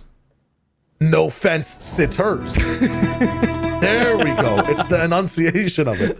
Go ahead, TMP. Okay, so this we can do this pretty quickly. Obviously the topic is called no fence sitters. That's because there is no umming and ahhing. You are going to answer this yes or no. You must pick a side. And the question is quite simple. We're going to run through the 12 teams of Masters Santiago and say, did they have a good tournament or not? We'll start off easy. Nongshim, yes. Yes. Yeah, obviously. Yes. We'll start off easy. XLG, no. No. And also, not just a good tournament, they look bad, like they look like chokers now as well in every tournament. Yeah. There's a pattern. True. EDG, no. No. Yeah. No, but the patch is good for them. We're talking about Masters Santiago here, not the patch. Okay, next team. Interesting one. Team Liquid. Yes. No. Dude. We can have more discussion on the ones we disagree on. Yes. Yeah. Okay. Why yes, Shyo? I just expected them to do genuinely piss all. Like they were the most absolute conundrum. How do we approach things? You came into your qualifying grand final kickoff match, or you're not grand final, but your qualifying kickoff match, not even knowing comps for the maps you're running on. Camo's never even played Waylay on some of these maps. You're locking in. They were 12th for me in the power rankings coming into this as well. I just wanted to see what they could do. Like, would it just be shit on the wall to get stomped on? It wasn't. So I think it was a success. They made another Santiago. That I think was success number 1. They're in the business. So for me, the reason I say no is because I'm taking into account that they have already... Like, if you go from kickoff, I think, yeah, you would say that, yes, this is a success. But if you go just from Santiago, I think once they've already made that leap, and particularly when they won the first game, the fact that then they still have gone... They've 4 tournaments in a row, they've gone 1 and 2. Like, I understand that it's a different team, and to a certain extent, but like for the coaching staff and Nats... And even the players did kind of, I think Camo brought this up at one point, like, the goal is to make it through this stage to get to playoffs, and they still didn't quite make it. So that's the reason I would say no, but I think it's reasonable to say yes. What about T1? No. They were... Definitely not. Definitely. Yeah. Yeah, they were underachievers. Okay, let's move to the playoff teams. Furia. Yes. Oh, I think I'm going to say no. Shyo? I just want to... Furia, I'm going to say no. I'm going to say no. Josh, give us the yes. The yes for Furia is that they were actually really competitive in the matches that they played. I think it's really easy for those first seed teams, especially when they've got inexperienced players, to turn up and just shit the bed, just look like genuinely awful. And yet they weren't at all. They played... Like maybe one uncompetitive map the whole time that they were there, where they got spanked on Breeze by Paper X. Everything else, they felt like they were in it. Did they win them all? No, they obviously didn't. But they always felt like they were in the right place. It didn't feel like they had qualified and were out of their depth. They felt like they were punching. I was happy watching them. They also went up against 2, in my opinion, very, very good teams. I know that people might look at BBL and think, well, they only finished 5th, 6th. BBL's ceiling was higher than they demonstrated. Furia's ceiling was somewhat unknown. PaperX's ceiling was winning the entire thing. I think the fact that they were hanging in those games and had chances of beating BBL as well, that game was genuinely really close. I think that should... It's a good result if what you're looking for is how they played, not being results-based. Yeah. I would agree with that. I think I am looking that way. I came into it the biggest Furia hater. Everybody knew I was hate watching this team as well and was giving me a lot of shit for it when they qualified through the upper bracket. But I come out of it really impressed with how they played. I'm on that level. So why did you say no? That being said, you're looking at the... Huh? Why did I say no? Because, again, the results matter. Like, not because I'm a hater, man. I can't wait to see this team play again. I'm very excited, but... No, man. My thing is, you're looking at the ceiling for some of these teams. Look at the floor, man. I'm also looking at the floor of some of these teams that they were playing. They had a chance to take off some maps against like PRX, who were losing to AG at certain times. They had a chance to demolish BBL in their approach. Like, BBL already played another game beforehand. You can see the VODs of how they were, doing their two-pronged approach on half these maps. There were things that were punishable. There were holes, and this team is good. And in my opinion, they have a good performance if they get at least one win on the board. Taking maps off is amazing, but the hype coming in for this team, the way the crowd was with them as well, all the things I've been hearing about them, yes, I'm on your side now. Really fun team to watch, but no, they didn't perform to at least their standard of getting at least a win, man. A first seed team not getting a win? Come on. I think for me it's a no, because when one of your players plays as well as EU did, he was insane in the games that they played. I think to get that level of performance from one of your players and still not be able to win a game, even though they were two very tough games, I think should be disappointing. Like, everyone but EU, I think, should be a little bit disappointed and probably feels like they could have done probably a bit better. That might have made the difference, because they, as you say, Josh, they did play some close games. But an interesting one for sure there, Furia. Next up, Gentle Mates. I want to say yes. Oh. No. I'm going to say no on this one. Oh, okay. Go on. Well, I'll give the yes first, because I'm apparently the minority here. I think that this is a success. Not that they went out in pretty bad terms, you might say, losing to AG. And I understand. But to me, like, this is a success. If I'm looking longer term for Gentle Mates, this is a success, because Martin carried on his level of form and proved that even on a global stage, he can play at an extraordinarily high level, which I think is a good sign, because he easily could have gone to that tournament and kind of flopped. Didn't he do that with KC? I can't remember if his individual level flopped at Madrid, actually, but the whole team played poorly. The whole team flopped, yeah. But I think that's a positive sign for Mates anyway. Yes, of course, the rest of the I think Starkso had a pretty good tournament as well. Maybe some of the others didn't quite live up to it, but I think considering it was their first international, considering the fact that they did get out of Swiss, I understand losing to AG is probably the reason you're going to throw back in my face here. But I think overall, they got through Swiss. They won some games that, when we went into Swiss, people weren't necessarily picking Mates to go through. And I think that they did a pretty good job in doing that, even if it wasn't the hardest road for them.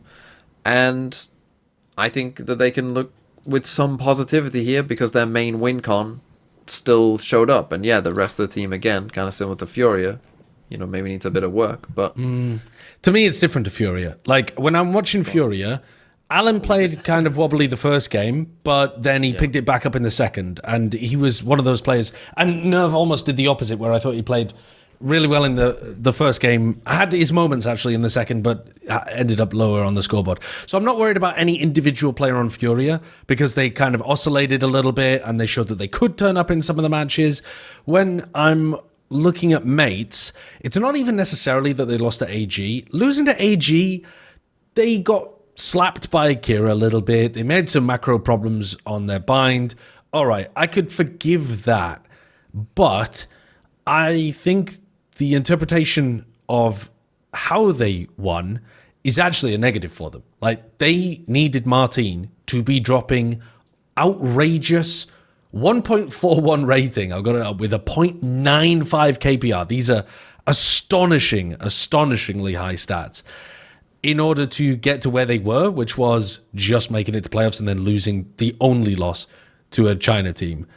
The problem is that one of their other major win conditions is Mini, and while he was there for them in Swiss, he actually wasn't there for them later in the tournament. And that's a big problem for how they're going to be performing later on. Even more than that, though, any round where Glyph and Beepo are alive, you're like, well, they're not winning this one. Glyph and Beepo are the least experienced players on the team, but Beepo especially did look out of his depth. I don't think the Furia players did. I think you could have said that about Alim in game 1, but you couldn't say it about game 2. I think they were Was there a good match for Bippo? Maybe there was, and I just can't remember which one it was. But the win con is Martin has got to play unbelievably well, and now his main character that he's best in the world on has been heavily nerfed. So that actually spells bad times ahead for General Mates, I think. Yeah. Anything to add, Shao? No? Happy? Agree? I agree with the entire sentiment in terms of the detail. My like overarching arc for this team was making top 4, and anything less than that is less than success with the form they were on coming in from EMEA. I knew one of the teams. I had more than 4 teams with that caveat. They were the one team that just didn't make it. So for all the reasons Josh did suggest, and it is looking very doomer for them now that Yoru's gone. I wonder what their approach will be, because everything, even Bippo's history in tier 2 was playing with a perma Yoru. Right? And yes, Bippo and the coach are together now. Like, things are looking hunky-dory for kickoff. I don't know what mates are going to do from here on out. Bippo went negative in every game, by the way. I just looked it up, even the ones where they stomped, which is kind of crazy. I mean, he is the Space Creator duelist. Maybe in the new meta when he's... I mean, I don't even know what he's going to be playing in the new meta, though, to be honest. Maybe this team will still rock double duelist. Who knows? Okay. Goddamn. AG. Yes. Yes. Yeah. They won a game. Cool. They won a game. And, they won a that's game. more than most of us probably expected. So, good I for took you. a map Good- off of PRX. Double yes. Yeah. Fuck it Map up. of Paper X. Good for you, AG. Good for you. BBL. No, brother. Dude, didn't we do our entire pick'ems with them in the grand finals or them close to the lower finals? Jesus. Double no to Sideshow. these guys. Triple no. No, Fuck 'em up. it's not a double, triple no, but it's if I can't sit on the fence, I do think it has to be a no. Yeah. Okay. And Because- Shyo, why is it a big no? I want to hear from Shyo why it's a big no. Dude, I mean, okay, so we discovered their whole like abyss system, right? Of the we go B, we go A, everybody's everywhere, and then somehow the pivot also looks good. We saw them on Breeze, not giving a fuck, re-challenging middle all the time in the business. Like, when it came to BBL, and when it comes to Nongshim as well, and the level of confidence you have on this team, like both these guys, what is it? The premier type rosters coming in, the band of friends, you would expect them to get jittery on the stage. There'd be some problems. Francis, I believe, had that from Nongshim in what Mimi said, but BBL didn't show it. The teams in interviews pre-prep also said, I think it was Bonkar saying that, yeah, we know that these guys don't get nervous. We watch their VODs, that they're a machine to be able to, be dealing with. They had one of the best anti-ecos coming in as well with Lovers Rocks Outlaw, like stopping rounds that would kind of get you have a little bit of a loss system happening all over again after you picked up a few rounds of a win, which you saw was a problem for PRX. These guys were like the real deal. The issue was, I think, just the map pool in general. And then one of these days, they weren't online anymore. Like, they didn't shoot. But before this, every game you watched from BBL, they were shooting. There was one map, like, I think it was either Abyss or maybe Split against mates. Yeah, where they took a breather because they realized, man, we're getting stomped. We got one more map to go. Let's keep the vibes high. Paper X did but that in this the grand one, final as well. But it was yeah, round 3. the issue I think with this team, which like kind of played against them, they're very talkative on stage, and for some reason, them talking elevated every team they played against. I'll get to that in a second. But we all did agree on no. I think these are the hardest ones. The last 3 we're going to talk about. G2. Yes. Did they have a successful tournament finishing 4th place? Yes, absolutely. I'm going to say no. What? Why? I mean, should I go because I'm the yes? Sideshow, why no? Because the only match that I felt like there were 2 matches, I think, where they actually played pretty well. One of them was in the game against Nongshim in the upper bracket, where they had chances to be able to win that game, which, credit to them. And the other one was when they had a very good anti against BBL. Their anti against BBL was super strong. I mean, you could maybe argue that they did all right in the Paper X game too, but I think they kind of got fucking smashed in that and played the map veto to a point where the final map has soured me on that one, to be honest. I think generally speaking, though, G2 came into this tournament with the idea that they were going to have a new identity, that they were going to get big value out of Baby Bay, whether that be via his like attitude or his performance, and that was going to be a roll of the dice for sure, but a difference maker that could put them into a tournament winning spot. And instead, half of their good games came from them just dominating the CN teams who looked terrible. The challenging games that they played were much more 50-50. They almost went out against T1. They got completely out-tempoed by Paper X in Swiss. And then they weren't really up to the level of the elite teams as we got towards the top 4. Admittedly, their ante against BBL, like I said, was really, really strong, though. And individually, Baby Bay did not perform. So even the gamble that they made on that front, some of the intangibles maybe paid off, but they weren't in a position to get to a finals, partly because he wasn't playing that well. Yeah, my reason for no is quite simple. You go to 6 internationals in a row and go deep in multiple of them. Like, anytime you don't win one, that's a failure. Like, G2 are that level of team, and that's me giving respect to G2 because I think they should think of themselves as a team that can win every tournament that they go to. And so if you don't, that's a failure. And I just don't see the logic. And I feel like people want to give like, oh, well, they've got Baby Bay in and, he's new to the thing or whatever. Yeah, but they weren't forced to get Baby Bay. They could have picked up anyone else. And I feel like if they did pick up someone else who wasn't, previously kind of retired from the game and casting or whatever, had they just picked up, some random 18-year-old, people wouldn't be saying necessarily like, oh, you got to give him some time and flat. Like, Nongshim just won the fucking tournament with 4 players who'd never played an international before, right? Like, we wouldn't necessarily give that grace to everyone else. I feel like it's just because it's Baby Bay. But you have to remember, they weren't forced to do that. They didn't have to do that if they didn't want to. So, for me, it's like, this team is just at the level where if you don't win an international, tough tease. That was a bad tournament, especially when we can't fence it. You can give some caveats to say like, oh, it was maybe better than we thought, whatever. Doesn't matter. You constantly win in Americas. You should see yourself as an S-tier team, and S-tier teams should win tournaments. Yeah, it's only the caveat is if there's S+ teams in the business, their expectations just don't lie in first place. S+ bullshit. No, I'm serious. Like, my thing for G2, Team X at the very top, but then no one else can win. No, because my thing with G2 is coming into this. Like, yes, I expected them to win the tournament. The issue is who else qualified for the tournament? Nongshim, Paper X, BBL. Yeah, but there's always going to be good teams. Like, guess what? I understand. I understand. Sideshow's Mickey Mouse, where when you lose, you go further. And like for all the bad teams, man. That's not this tournament. There's going to be good teams. Dude, I just think there was a gap. There's a gap between G2 and Nongshim, Paper X, BBL for me coming into this one. T1 was up in that system as well, and I expected mates to be somewhere closer to level 2. With all these teams in the business, I don't think G2 in this meta had that special sauce. Even with their pace switch up, it was just kind of new. I don't think coming into this team was slotted to win overall. Your point of they've made it so many times, their whole basis should be a win. I can agree with that. But off my system and parameters, I was going to say top 4 is expected, and anything over that is even nicer. Okay, let's move on. Next team, NRG. Was this a success or failure? Yes, success. For NRG? I think it's a no. I think it's a yes, because I'll lead you through, because I'm torn on this a little bit, but I think if you look at where they were at the beginning of Santiago, it's got to be a success for them, because they actually came into this tournament looking a little weak. Their performance in kickoff, they were shaky. You notoriously thought this team had no chance. I thought this team had no chance because they're the only team that isn't playing a meta setup. So already it looks like they've got the wrong read on the meta. As it turns out, maybe they just had a right read on themselves, and the meta wasn't well, the meta was important, wasn't it? That was what fucking defined the event, actually, was the neon. But not for everyone, maybe the meta was the most defining thing. But I think once you got to the top 4 and NRG had proven that actually we can hang, we can even beat the teams that look like they're better than us.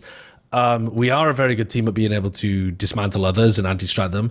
I think at that point the expectation shifted, at least for me, maybe for them as well, to go out there and win the whole thing. Yeah.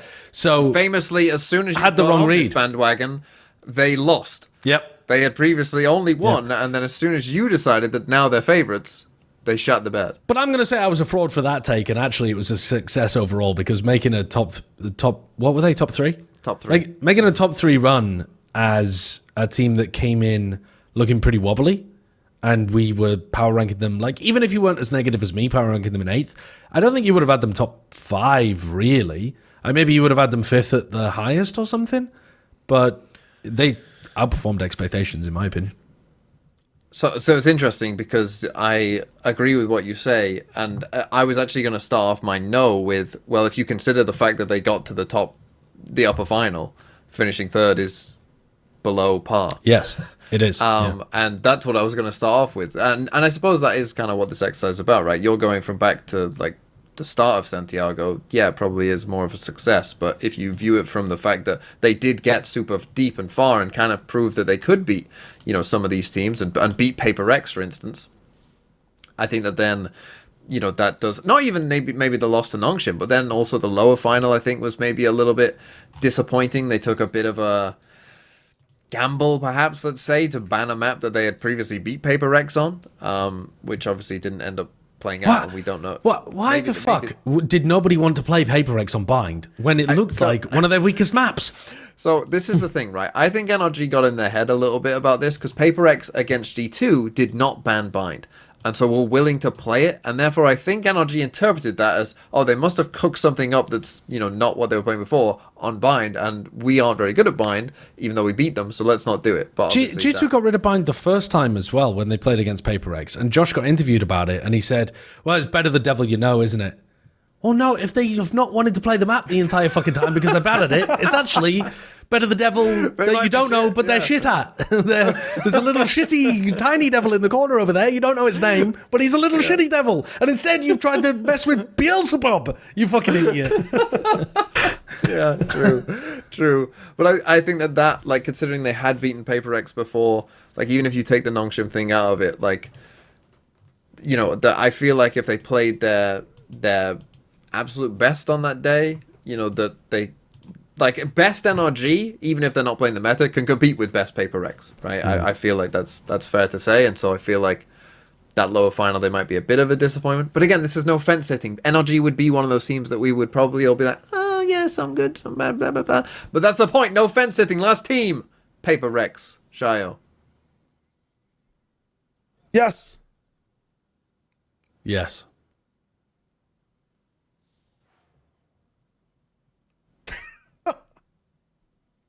TMV is thinking for our audio listeners. Shout out to the audio listeners, by the way. Please leave a review. And is this all because of the grand finals flop?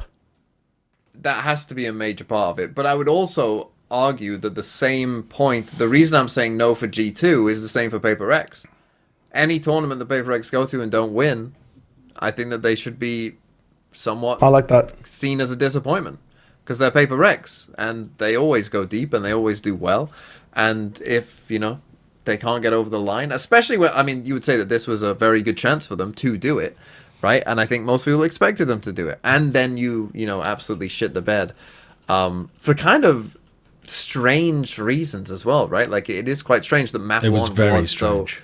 It was so, like, competitive, and it's like, we thought this was, oh, this is going to be a banger now, and then they just completely fell apart. And it was split that was weird. But, like, Abyss is their Abyss is permaban. acceptable, yes. That's they don't know how to play. But the fact that you're 0-2 down... At a certain point in the game, though, they couldn't aim. Bro, something goes 1-17 when they're the best team in the world on split. What?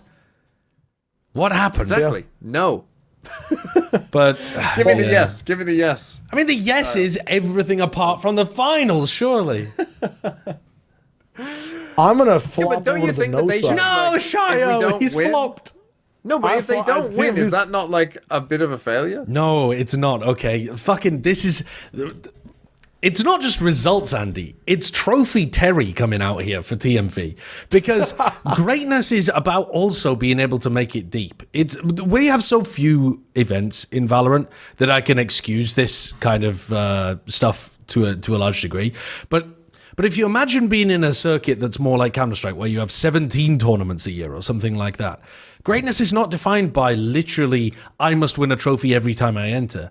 It's looking at the sum total of what you do throughout a year. This is why, for example, we're looking at teams like Fnatic as being the best team of last year. Did they win shit? No, but because they made 2 deep runs into finals situations in the 2 bigger tournaments and looked like they had chances of being able to win, on aggregate, they look like the best team of the year. And I think that if you're a team like Paper X or a team like Fnatic, you are going to be as a great squad in grand finals very often, or at least more often than others. Does that mean you should win every single one of them? Hell, even if you only win 50% of them, even if you only win 30% of them, you are still going to be an incredible squad if you make it to the grand finals very often. You're getting golds, you're getting silvers, you're getting onto the podium. I think that has got to be taken into account with greatness. Like, deep runs matter.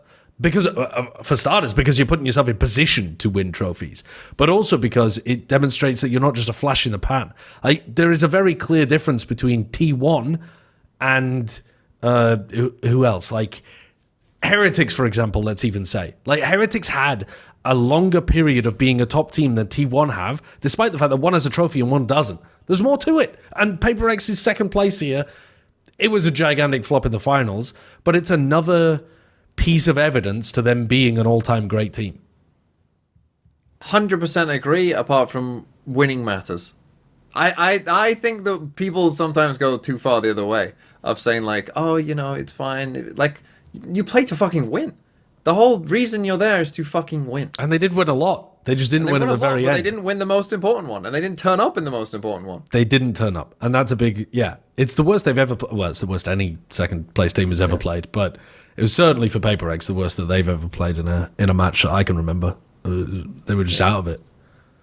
Anyway, that was the exercise. I do have. Oh, you're missing a team.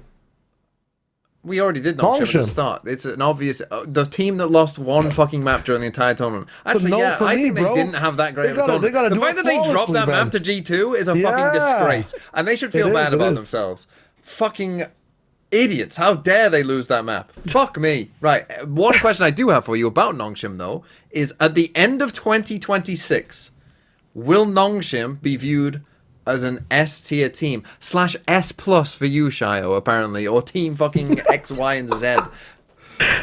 You get what I mean? Will they be at the top of the tree come the end of 2026?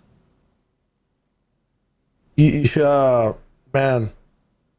Without Yoru, and like, I mean, half their defensive things are all around like Francis, you know, TPing around the map. I'd say S tier is, you can't build an S team in a year. You can't build an S tier team in 1 year. I think S tier gets allotted to you the second year after the fact when your successes start. So for me, it's a no. I think they could jump up to A tier historically, but like S tier is a no. Because I don't think they can win London. Yeah, it entirely depends what the meta is. I mean, answering this question is essentially saying I have a read on the meta, because if the meta goes back to playing solo duelist, we've actually got a lot of evidence that this team is not overwhelmingly good with Dambi playing Neon in solo duelist. And it's not just because Dambi runs into Sentinels or whatever and they're super powerful. It's that you can't follow him in as well. Like, your entire exec does not pop into sights behind him. You've got too many people, too many pieces, like trying to set the guy up. So I think this meta is, even though they haven't adjusted Neon, I think this meta is unlikely to last. I think we're trending more towards a double drone, double initiator solo duelist setup. So I'm going to say no as well. I'm going to say they don't get viewed as a flash in the pan, though, like a T1 or an Ascend, but they do get viewed as like they won because of the meta. Have we had that before? Where we don't call them a fluke, but we call them a meta team? EDG? Maybe, yeah, like kind of an EDG. With Neon again. Yeah. Yeah. Just the caveat, like the biggest like if to support your fact as well, Josh, is that like if they wanted to do the double duelist still, they'd slot in what, Waylay instead of Yoru. But the issue is their Waylay player is also their Neon player. Like Francis would have to learn this entire agent all over again and do that entire thing starting now, which I think is even less likely to be good enough to win London, be synergized enough to what the Yoru was doing with Dambi as well. So I feel like this team, with this win, elevated to what? B plus A tier? Yeah. And kind of stays there unless they had another top 4 and everyone else is getting better. Like, look at, I'm bringing it up again, look at 100 Thieves now, or some of these solo Waylay teams. Thieves, like, they haven't been adjusted. Why are we talking about 100 Thieves? I'm just saying. Why are we talking about 100 Thieves? I'm talking about, can I tell you, composition. Okay, compositions that don't run Yoru and have a star duelist still look really good, man. Okay. They look really good. Okay. I'll tell you how Francis could get an advantage, though, in terms of, like, learning, right? Like, because obviously it'd be an insane investment of time if he's going to move off the Yoru and try to pick up like the Waylay or something. He would need somebody to be like looking after the kind of stuff he needs to do on a day-to-day basis. Like, for example, God, he wouldn't have any time to cook, would he? He wouldn't have any time to be able to make food, and he wouldn't want to order food either, because that'd be chipping into his prize pool winnings, and he can't even afford to fly business class. We already know that about Nongshim. So may I humbly recommend that Francis go and look towards Factor Meals, because if he's trying to learn Waylay or something that isn't Yoru, and if you're at home wondering, I've got all of these different games I want to play, but I also need to eat. Oh no, what am I gonna do? Factor Meals might help you. If you're also trying to get ripped for the summer, like Shyo, then again, I'm 7 stone down right now, and really? that's after the fact. Yeah, I am over 2 months. Yeah, You I also learned what stone is.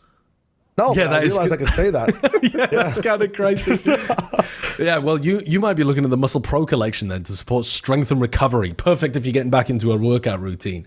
Factor Meals, as I'm sure you'll know if you've ever listened to the show before, ready in 2 minutes, no prep, no stress. You can stick to your goals, stick to your schedule as well. And Shyo has been our taste tester for Factor Meals, and desperately wants more. Actually, we need to. I actually really want. we need to get him hooked up with more of them. Serious, no, it tastes really good. They got like a bunch of chicken options, vegan options. Like, if you want, you watch your calories a little bit. Josh mentioned if you want to be in the gym. Dude, I tried a bunch of stuff. My wife was jealous because she's like, you get to eat restaurant food that's like in the microwave type beat. Whereas she has to still, I'm also cooking her some food here and there, but she also has to cook her own stuff. She has to eat leftovers while you're eating. Like a king. Babe, it's a sponsorship. I'm so sorry. You actually are not allowed to eat any of them. I have to eat them. It's the whole thing. But it tastes really good, man. It's really good. Well then, yeah, head to factormeals.com/vodfathers50 off and use code vodfathers50 off to get 50% off and free breakfast for a year. They're still doing that. But the offer's only valid for new Factor customers with code and qualifying auto-renewing subscription purchase. So you can make healthy eating easy with Factor. There you go. Thanks for sponsoring just to reiterate, because we always have to, it's free breakfast for a year, man. A year's how long? Analysts. More than 10 days? More than 10. Holy, man. That's insane. 0.2. That's almost more. 0.25. Many patch cycles. Something. Think about all the patches. Think about all the games. Years, motherfucker. Oh, the year is never we have to figure this out. 0.25 though, is it? Factor Meals give you what is breakfast? a year, Sideshow? What is a year?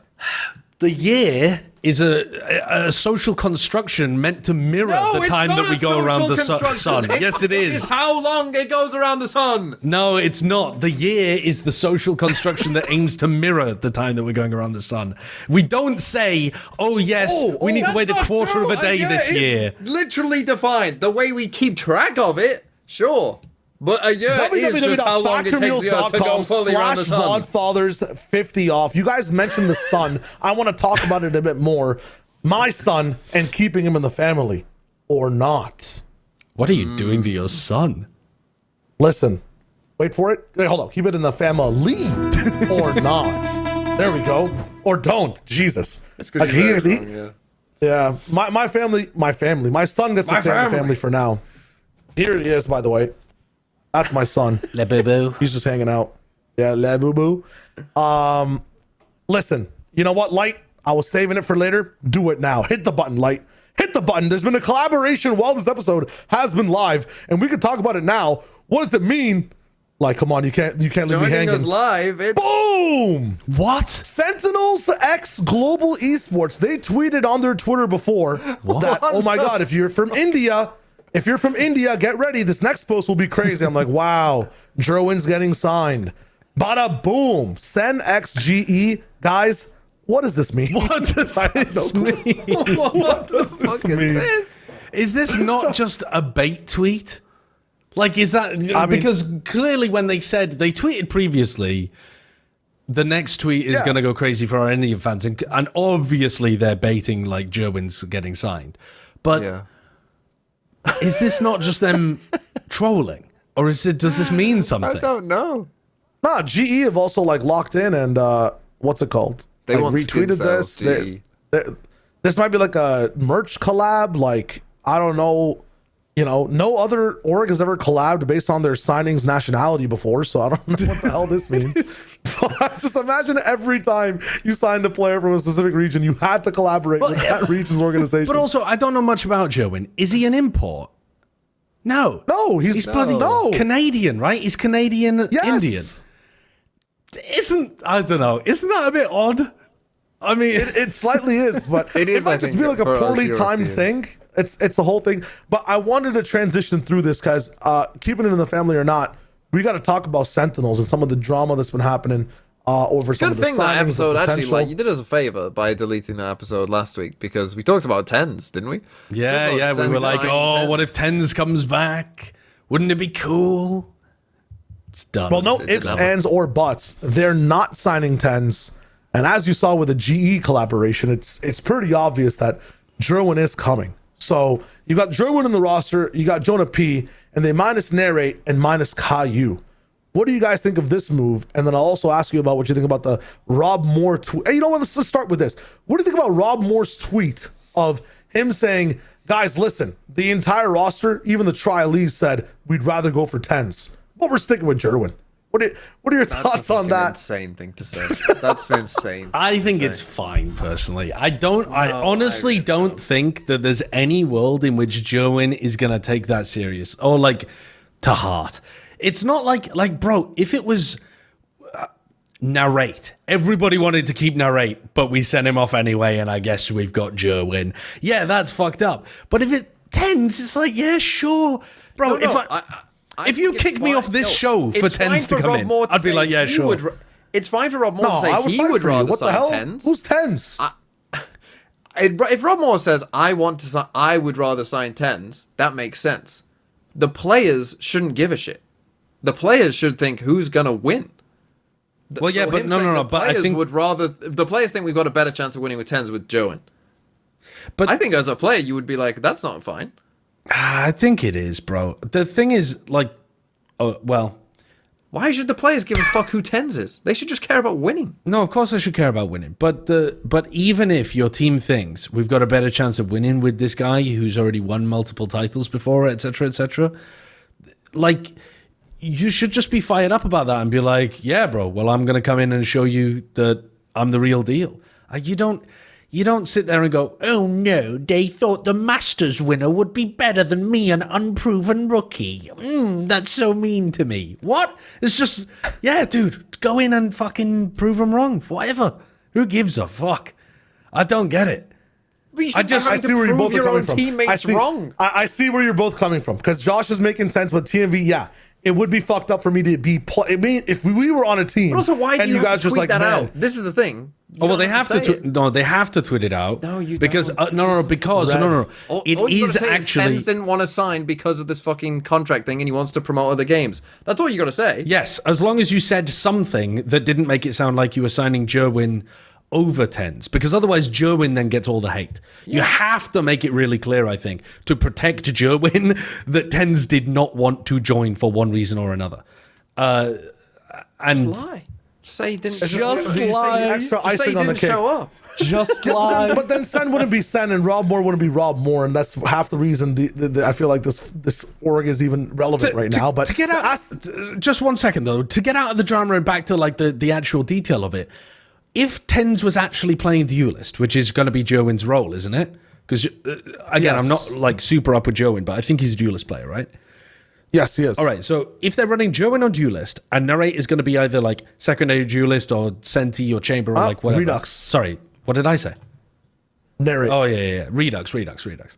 If that's going to be the setup, would Tenz even be better at primary Duelist than Jowen? I said this on stream, and people were freaking out. I was saying Jerwin might be better right now than Tenz to have on the team because this guy's put a lot of time into Waylay. I'm not sure what Tenz has been doing, but he's been shaking hands, signing some brand deals, traveling across the world while this guy's been in the depths of tier 2. Wasn't good at Duelist anyway. That was what my entire video was about, bro. Was that he needed a roster, he needed a role change, didn't he? Yeah, if he was so good at Duelist, he would have never played Omen. Yeah. So I was down for them, but also I was super down for them to be coming back in, putting him onto the smokes role, and then having Redux be the primary duelist and playing solo duelist stuff. I thought that listen, that sounds like it rips. But if they were actually trialing Tenz as a primary duelist player, I actually don't think there's a reason that you would believe he's stronger pickup for the team than Jerwin.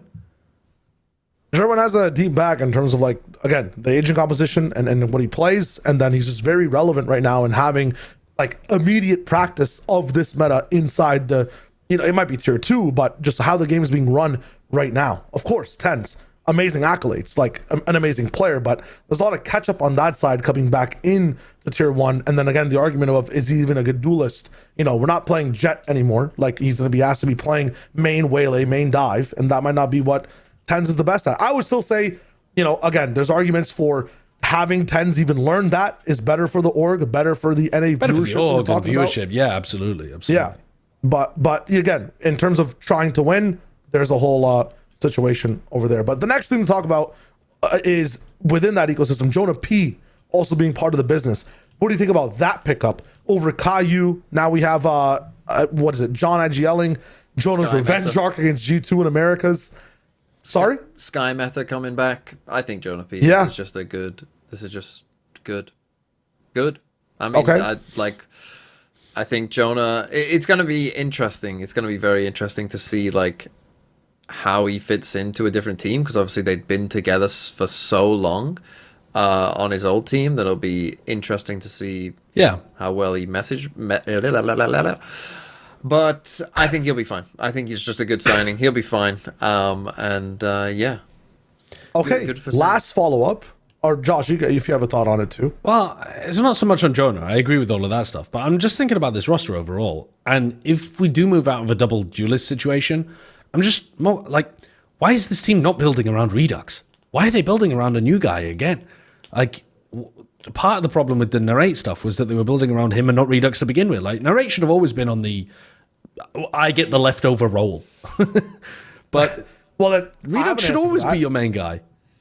It's who is building right now. Not like why are they, but who is building, because the organization has said John is IGLing. That's not an Ewok decision, right? Yeah. Ewok's not coming in saying we need to put John back on IGL.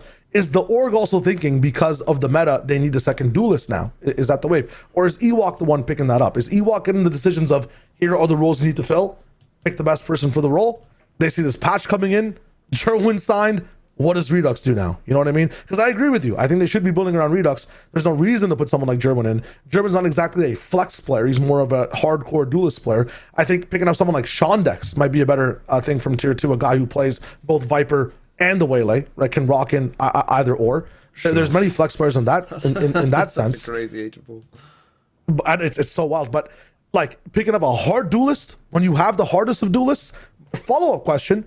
What will Redux play? Wasn't he a bit of a Yoru connoisseur from what I saw beforehand? But they also had Narrate playing it a little bit. Like, there's questions now on all sides with this patch. Yeah, I don't really know. I mean, double duelist, the team makes perfect sense. But as soon as you move into a solo duelist situation, like, who plays the smokes? Is it Cortesia? Because John is probably going to be wanting to play the flex initiator with Jonah P on hard scan initiator. So then is Redux now just going to be playing Senti, even if...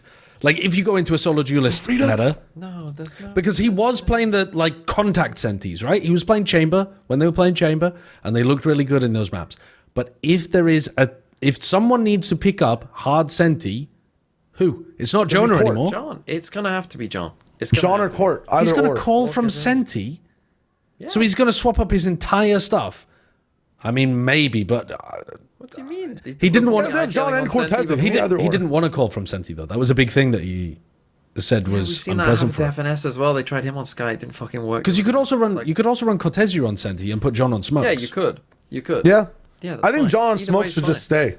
Honestly, I think it'll be Court doing hard Senti the entire time. But the next thing from Sentinels that happened with this roster explosion is Narrate going back to KC. They had a very wholesome announcement video as well. And I feel like he's actually here with an impactful reason now. It's not just, a desperation signs of like this team is losing and I might not be playing well or not.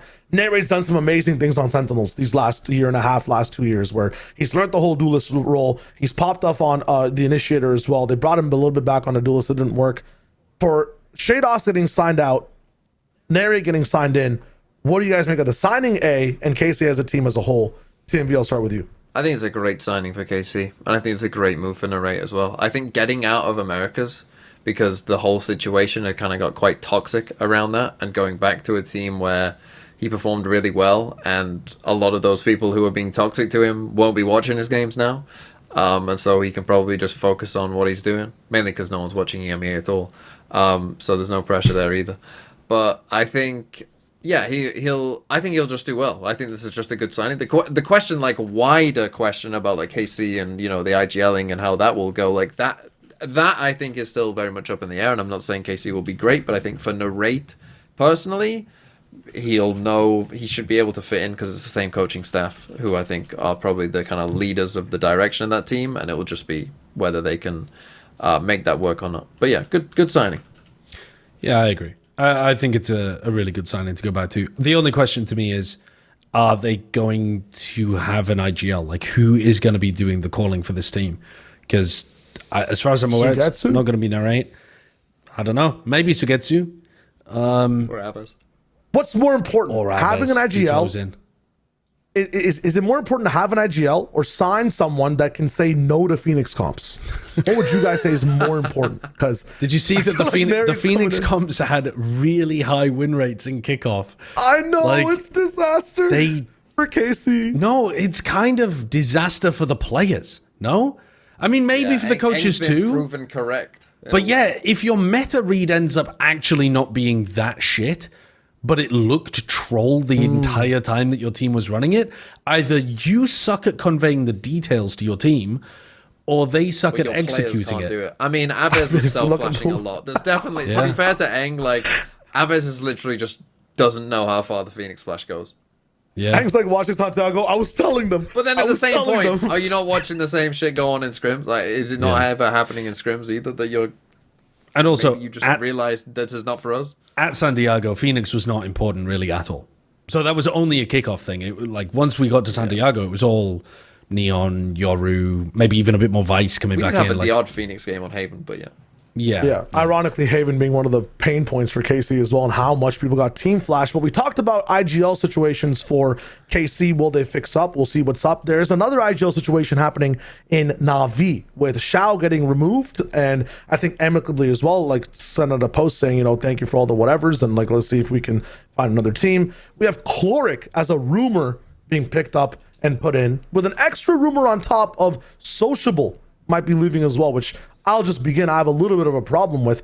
I like the Chloric signing over Shao because Chloric is a very aggressive IGL that kind of fits the tone of some of the other players like Sociable and Ruxic in Na'Vi, where they can really turn on the gas. Think about maps like Haven or that, you know, very last Icebox game from Ruxic beforehand, where he likes to push forward, take a lot of proactive space. This team can really have very nice proactive strats with an IGL that can lead them forward. Chloric's really good at that. With Sociable being gone, he loses that option of having like another aggressive player that's really flexible on certain agents. I'm not sure how they're entirely building up the roster on Na'Vi, what comps they want to pick over, but I think Sociable is a really good pick into having Chloric as an IGL. And the loss of Sociable, I don't know who they're looking at. Maybe the pickup's even better. Might not be as good as having him on the team, but Chloric, if you guys are unfamiliar with him, amazing tier 2 IGL, really good clutch rate, is a fragger. Like, this guy's not the calling type of playing with amazing players. He is an amazing player on the server as well. So that's a really good pickup. Well, the rumor is that the replacement for Sociable would be Exit, who I know from playing with Twisted Minds, who's a like very aim heavy kind of duelist player who's also flexed around to play some other stuff, but you know, mostly duelist stuff. Playing on a different team now called Al-Qadzia Esports. Did we see them playing in Ascension? Red Bull Homeground? Oh well, I was watching them play in Ascension, where they dropped like an insane raise performance and then kind of ended up exiting the tournament. But I think this is an effort to try to get people around Hero and Ruxic that could win. yeah, basically, just right? Going for the full shooter aim style, which I mean, certainly with how we're seeing the game currently go, like, isn't a bad idea. I just think it's interesting for that discussion when Angel decides to get rid of Shao, someone he's played with forever. Yeah. I mean, I mean, that's kind of crazy. But yeah. No, it's genuinely wild. I mean, the first ever game that Shao had was with Angel on a team called Party Parrots back in I remember Party Parrots. May of 2020. And he was playing with... literally played every game together. Yeah. Damn. So it's a big change. But it's also, I think, Shao, more than sociable, his fragging really had dropped off and had sustained that lower level for a while. Yeah. It's crazy to think. Import. People won't know. Maybe you won't even know Shyo, but like Shao was like legitimately considered a top 5 player in the world for like I did not know. a good while. Yeah, for a while. Yeah. No, he was absolutely. I mean, couple years. He was like the Shao clutch was like that was Masters Copenhagen was his best of all time. The clutches that he was putting up at that event were legendary level in 2022. Yeah. For me, on the side of how NAVI were looking at a pickup, I can't say which teams, but they were looking everywhere, man, and making some of the biggest asks from some of these rosters as well. They've picked up someone from the MENA region. They've picked up an NA import, but they were looking at APAC people that are signed and like locked in as well. I'm not sure if they were trying to buy out people and whatnot. We can get into the details later, just but spending the cash, dude, they were going for like some really good pickups too on like some rookies, asking for some vets, but like they've really been searching, and it's very interesting that they landed on an import and then kind of like a MENA player as well. So it's definitely been researched. They knew exactly what they were trying to look for. And my biggest confidence factor for NAVI is that they actually are doing this with a vision. It's not just like, who is the best person for this role? It's like, we want a specific type of player, not just for the role, but how he actually approaches the game. Will be fun to watch and see how it goes. The last thing, and this is a bit more dramatic and might have a bit of a bigger impact on the entire EMEA scene, but ULF has not been paying their salaries in both Valorant and League of Legends. And as a result, Riot has dismissed the team. Bye-bye. They've stood up like shrimp and gone, bye-bye, sit down. And ULF's gone. Eternal Fire, who I think were notorious for beating Vitality in Clash, in EMEA. Was it called Clash? Or what was the name of it? Sorry. Clash is the most recent one. But it's called Blender. Project Blender, yeah. Blender, yeah. They beat Vitality in that one. People were talking about how Vitality's a horrible team, blah, blah, blah. They'll amount to nothing. They won't make kickoff. So now Eternal Fire's back in. Whoa. I believe the roster is still able to play together, though, the ULF roster. So it's not that the Eternal Fire roster is coming in. Exactly. The ULF roster is staying, but the name is now Eternal Fire. But this is all rumors still. This is all still rumors and not even like concrete reporting. This is like people leaking it from out of the Turkish scene. So, so this is there's still a lot of like verification that needs to be done on this story, but it's believable because we've seen reports out of ULF across all of their esports actually recently. Valorant was the big exception to that. Like they were still paying as far as we could tell, the Valorant people, but that appears to have changed when they made Tier 1. Don't know. This insane rug pull as soon as they got to Tier 1. Yes. But I would be... The only reason I'm a little bit like... Obviously, if you have an org that isn't paying people, they should be kicked out of the scene. Eternal Fire, though, being the replacement... I don't know much about the organization. Maybe it's the perfect replacement. The Eternal Fire roster that they already have looked like they had a huge amount of promise to be one of those squads that could maybe go on that like run and end up playing in EMEA at the end of the year and having that like, oh my god, a tier 2 team is actually doing it and upsetting a bunch of tier 1 squads. So if they cannibalize that team, which already resisted being cannibalized in this offseason, like other Turkish teams wanted those Eternal Fire players and they said, nah, fuck off. So if they now cannibalize it just because they have the power to, that I think would be a bit of a like wind out of the sails stuff, because you don't get the satisfaction of getting to see full ULF with Sop and Echo, but then you also don't get to see the satisfaction of getting to see full Eternal Fire. You just get this like mixed bag. So I'm hoping that that isn't what happens. It's also a bit strange that if ULF go, that like if they've picked Eternal Fire, if it is all true and Eternal Fire come in, like if I'm like Job Life, or who was the other team that lost in Ascension? Oh, the teams who came like second in Ascension, like would they not be like, I don't, obviously, we don't know what's Dysentery? going on. Maybe, right? What were they called? Yeah, they have a Dynasty? Were they called Dynasty? I don't think they were, though. They were called Wasn't Dynasty. They Oh, used were to be they? Desire. Ah, right.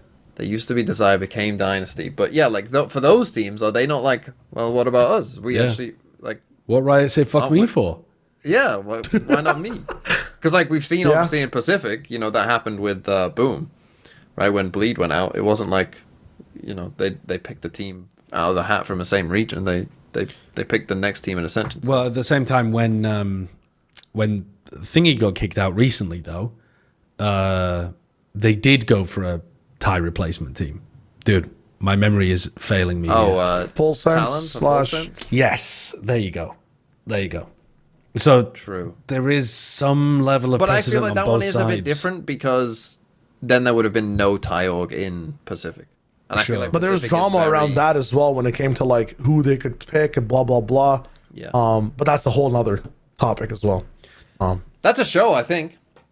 Yeah. Oh, just wanted to quickly mention as we wrap things up. Anyone have anything to say about the drama? Anything left? Squeezing out the toothpaste tube I'm for just one last hoping brush? this episode goes live. True. I've not been recording it. Not sure if you guys had the chance to do it. But what I wanted to mention is thank you for 10,000 subscribers on the 10,000? Vodfathers channel. Yeah, we're at 10.2 now. So if you guys aren't subscribed, we can make that number go even higher. That would be great. It's the off season, do so I want to that give you again. guys a chance as we wrap things up. Josh, what are you doing this off season? What is up? My plans. Off season. It's 2 weeks. Yeah, it's a an 2 week. off-season, It's a man. 2 week off season. It's a little bit longer for Americas, but I'm still gonna. I'm We're already halfway through it. Yeah, yeah, we are. I'm gonna play Deadlock. I'm gonna play some Deadlock. Wow. I'm gonna try to figure out that game. Any or at favorite least- characters so far? I've only been playing Mo and Krill. And Terrorism. I've been really enjoying it. Nice. TMV, plans for you in this off season? Halfway through? I'm going to London in a couple days. Checking out Masters Pie. before you get The there. venue and Yeah, stuff? to scope out the place. See what's going on. But other than that, I've got a lot of stats work to do. So Nice. I'm partly looking forward to that, but also not. Hey, whatever your plans are, hit up that button right there that says subscribe. Join up their And maybe playing channels, some my Deadlock channel. as it turns out. Yeah, we'll be playing many a game. Big thing as well, if you're listening on audio platforms, thank you. Leave a review. Drop a comment down below. Let me know, did you like Masters Santiago? What was your favorite Masters of all time? John Vodfather is on a rampage, and we'll be seeing you in the next episode. Have a dope day, my friends.